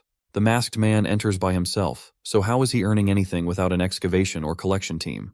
They started at D-rank gates but have since then graduated to C-rank ones. Inside the dungeon, Baru is supervising the mining operations with the goblin shadows as workers. Essel and Gray were assigned to the collection team, dressing monster corpses. As for the young monarch, he's deep in the cavern, fighting a C-rank boss monster all by his lonesome. Suho dodged a triple strike from the boss's sharp limbs with ease. The enraged boss made a mistake and showed its disgusting insect abdomen. With a looted blade in his hand, Suho activated Storm Slash to desecrate the beast. His weapon's effect activated and paralyzed the monster, but due to its high resistance, the paralysis was weakened. Suho was just testing if his dagger's effect would work on spiders. Kasaka's Venom Fang is a C-rank dagger with a chance to inflict paralysis and bleed to the target. With Suho's experiment done, he resorted to his tried and tested method of fighting against bugs. He heaved the dagger right into the boss's face, enraging it even further. Up in the air, the young monarch was already charging up his fist for the next attack. Closing the distance in the blink of an eye, he delivered a punch with insane amounts of force. As he expected, squashing a bug is best done using bare hands. He activated the ruler's authority to catch and manipulate the dagger. It moved with precision and brutality, slashing at the bug. Chaining endless combos one after another, he juggled the C-rank boss monster in the air. He can finally go into a B-rank gate next. Suho's getting more adept at using ruler's authority in the middle of the fight too. He's rising both in levels and combat proficiency. Come to think of it, he only uses ruler's authority to move objects. But what if he uses this invisible hand in conjunction with his attacks? To test out the theory, he started wrapping the authority around his bare fists. As he reached the zenith of accumulated power, his eyes never left his target. He shot down like a falling comet, wrecking the bug's tough exoskeleton all the way to its insides. And with that, the defeat of the giant arachne is official. Suho leveled up once more, and even ruler's authority got an upgrade. He lay down on his prey and rested after accumulating a lot of fatigue. Since ruler's authority requires a lot of concentration, using that final move consecutively would be hard. He returned to the dungeon entrance while thinking of endless ways to utilize ruler's authority as a weapon. Beru was pleased to see the young monarch getting stronger. The shadow ant is also in charge of eating magic essence crystals. As for Essel and Gray, they did an excellent job collecting and dressing all the monster materials. Suho also discovered that he could sell the materials collected through the system window store. It was really convenient. Beru reckoned that by human hunter metrics, Suho's base form is close to becoming a B rank now. It's not a surprise, considering that he hit level 28 with a reasonably balanced spread of stats and skills. Also, the stronger Suho becomes, the stronger his companions become too. Essel could even feel her strength recovering bit by bit. That should not be possible without consuming blood. Aside from that, the two monarchs' heirs also gained a numerical level. Essel is level 19 and Gray is at 17. They're not players like Suho or the Shadow Monarch, so they don't see the levels and the standard system windows. While they can't invest their stat points freely, they should still get stronger with every level, right? The heirs and the teammate system are still a giant puzzle box that Suho needs to solve. Eager to experiment even more, Suho invited the gang to check out if Essel and Gray could level up too. They can always just do more raids after all. The thing is, they've already finished 2 raids today, and going on another would just be psychotic. Suho backed down and settled for just doing the daily cleanup quest in the Shadow Dungeon. Beru warned him not to get addicted to leveling. As soon as they stepped foot in the shadowy domain, a crimson-colored rift in space started sucking everyone in. The gang managed to hold on, but the mysterious gate inside the Shadow Dungeon emitting immense heat is an entirely unknown variable. Even Beru wasn't too sure if gates could appear in the Shadow Dungeon too. Suddenly the system pinged Suho for an urgent quest named the Dimensional Crack. He must enter the connected gate and remove the cause of the dimensional crack and fast. As soon as his eyes glazed over the urgent quest, an excited smile appeared on Suho's face. He quickly bought a few 10 gold heat-resistant robes from the system store and handed them to his comrades. This is perfect for Suho, as he's been itching to go on more raids anyway. Entering the gate brought them all the way to Egypt in a field-type dungeon called Pyramid Field. Lu Xing, a B-rank hunter from Asura Guild, is currently in a deadlock with another party. He complained that the newcomers should not order the Asura Guild around to leave the dungeon. But the villain with green and black eyes does not care about who came first. From now on, the dungeon belongs to his guild. If the Asura Guild continues to complain, the villain will take it as an outright declaration of war. Lu Hong is in a tough spot. Now, of all time, they actually ran into the infamous Scavenger Guild. To A-rank hunter Randolph and the Scavenger Guild, everything is meaningless in front of overwhelming strength. Aware that they would have to stand their ground, Lu Xing ordered his men to get ready for combat. Randolph remained calm, scoffing at the Asura Guild's foolish move. Just as the two opposing parties were about to clash against one another, a confused voice called their attention. Lu Xing and Randolph turned around to see a masked young man. Suho and his comrades have touched down in Egypt for some reason, and they didn't even know how, why, or where they were. 30 minutes ago, the gang came out of the gate expecting a hellish landscape, but they ended up in a sandy desert. None of them had ever been to a dungeon in the form of a barren desert. Beru instantly felt a strong magic power emitting from the pyramid. But there were some modern vehicles that seemed awfully out of place inside a dungeon. Cars and wire fences were parked and set up nearby. Machines don't work in dungeons, so why would there be human machinery here? Maybe they did not enter a dungeon but rather a gate that has crossed some sort of world boundary.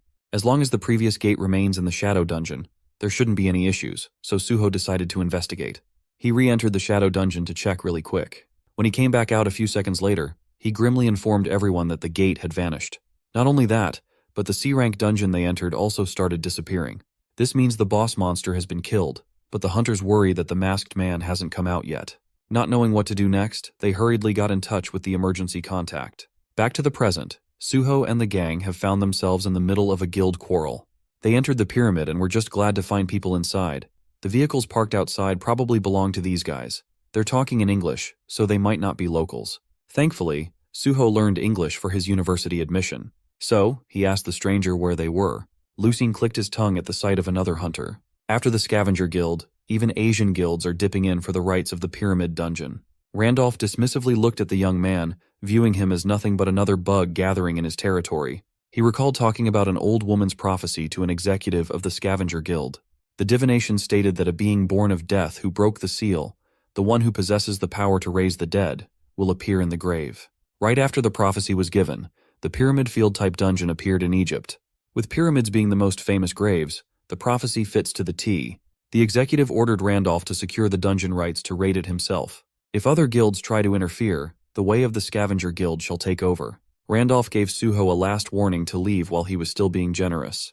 But if this pyramid is a dungeon, the young monarch needs to clear it to complete the urgent quest. He asked what Randolph would do if he refused, and the mountain of muscle quickly drew his weapon. A massive hammer fit for an enormous frame came dangerously close to striking Suho. Essel, Gray, and even Lu Xing could only watch with bated breath. Unfortunately for Randolph, he might be strong and fast, but not strong and fast enough. Since he was attacked first, Suho should have the right to defend himself, right? Equipped with Vulcan's horn, he delivered a deadly haymaker straight to the beefcake's chest.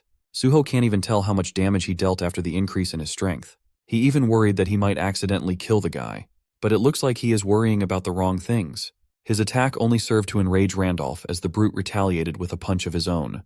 Without any special gauntlets or anything, he sent the young man flying and crashing to the pyramid's walls. Randolph thought that the young man was going easy on him, so he took it personally. Big Bad Randolph finally ordered his men to cut everyone down. Essel and Gray rushed forward, ready to stand on business for the young monarch. Lu Xing gritted his teeth. At this point the fight is inevitable. Suho dug himself out of the rubble and tried to catch his breath. In front of him are hunters fighting among themselves. To clear the urgent quest, he'll have to come out of this scuffle on top. Suho already marked the armored brute who attacked him as an enemy. He skillfully leapt back into the fray, keen on rejoining the fight. As soon as he landed, one of the Scavenger Guild soldiers immediately locked in on him. Anticipating the attack, Suho landed a disrespectful kick right into the soldier's face as a greeting. The disrespect was high, but the damage was low. The soldier reckoned that Suho was just a weak hunter who ended up being under the crosshairs of the Scavenger Guild. Suho's in a pinch. He tried to knock the enemy out with that kick, but it did not do nearly enough damage. These assholes are tough, so his only answer might be using the new combat method he's theorizing with ruler's authority. Which brings up a moral question. Can he really land such a devastating blow that can tear boss monsters apart on a human? What would he do if he killed another person by mistake? Those useless thoughts almost got him skewered if it was not for Liu Xing coming in clutch with the perfectly timed kill on the scavenger soldier. The soldier hit the sandy ground, stiff, bloodied, and lifeless. Suho extended his awkward gratitude.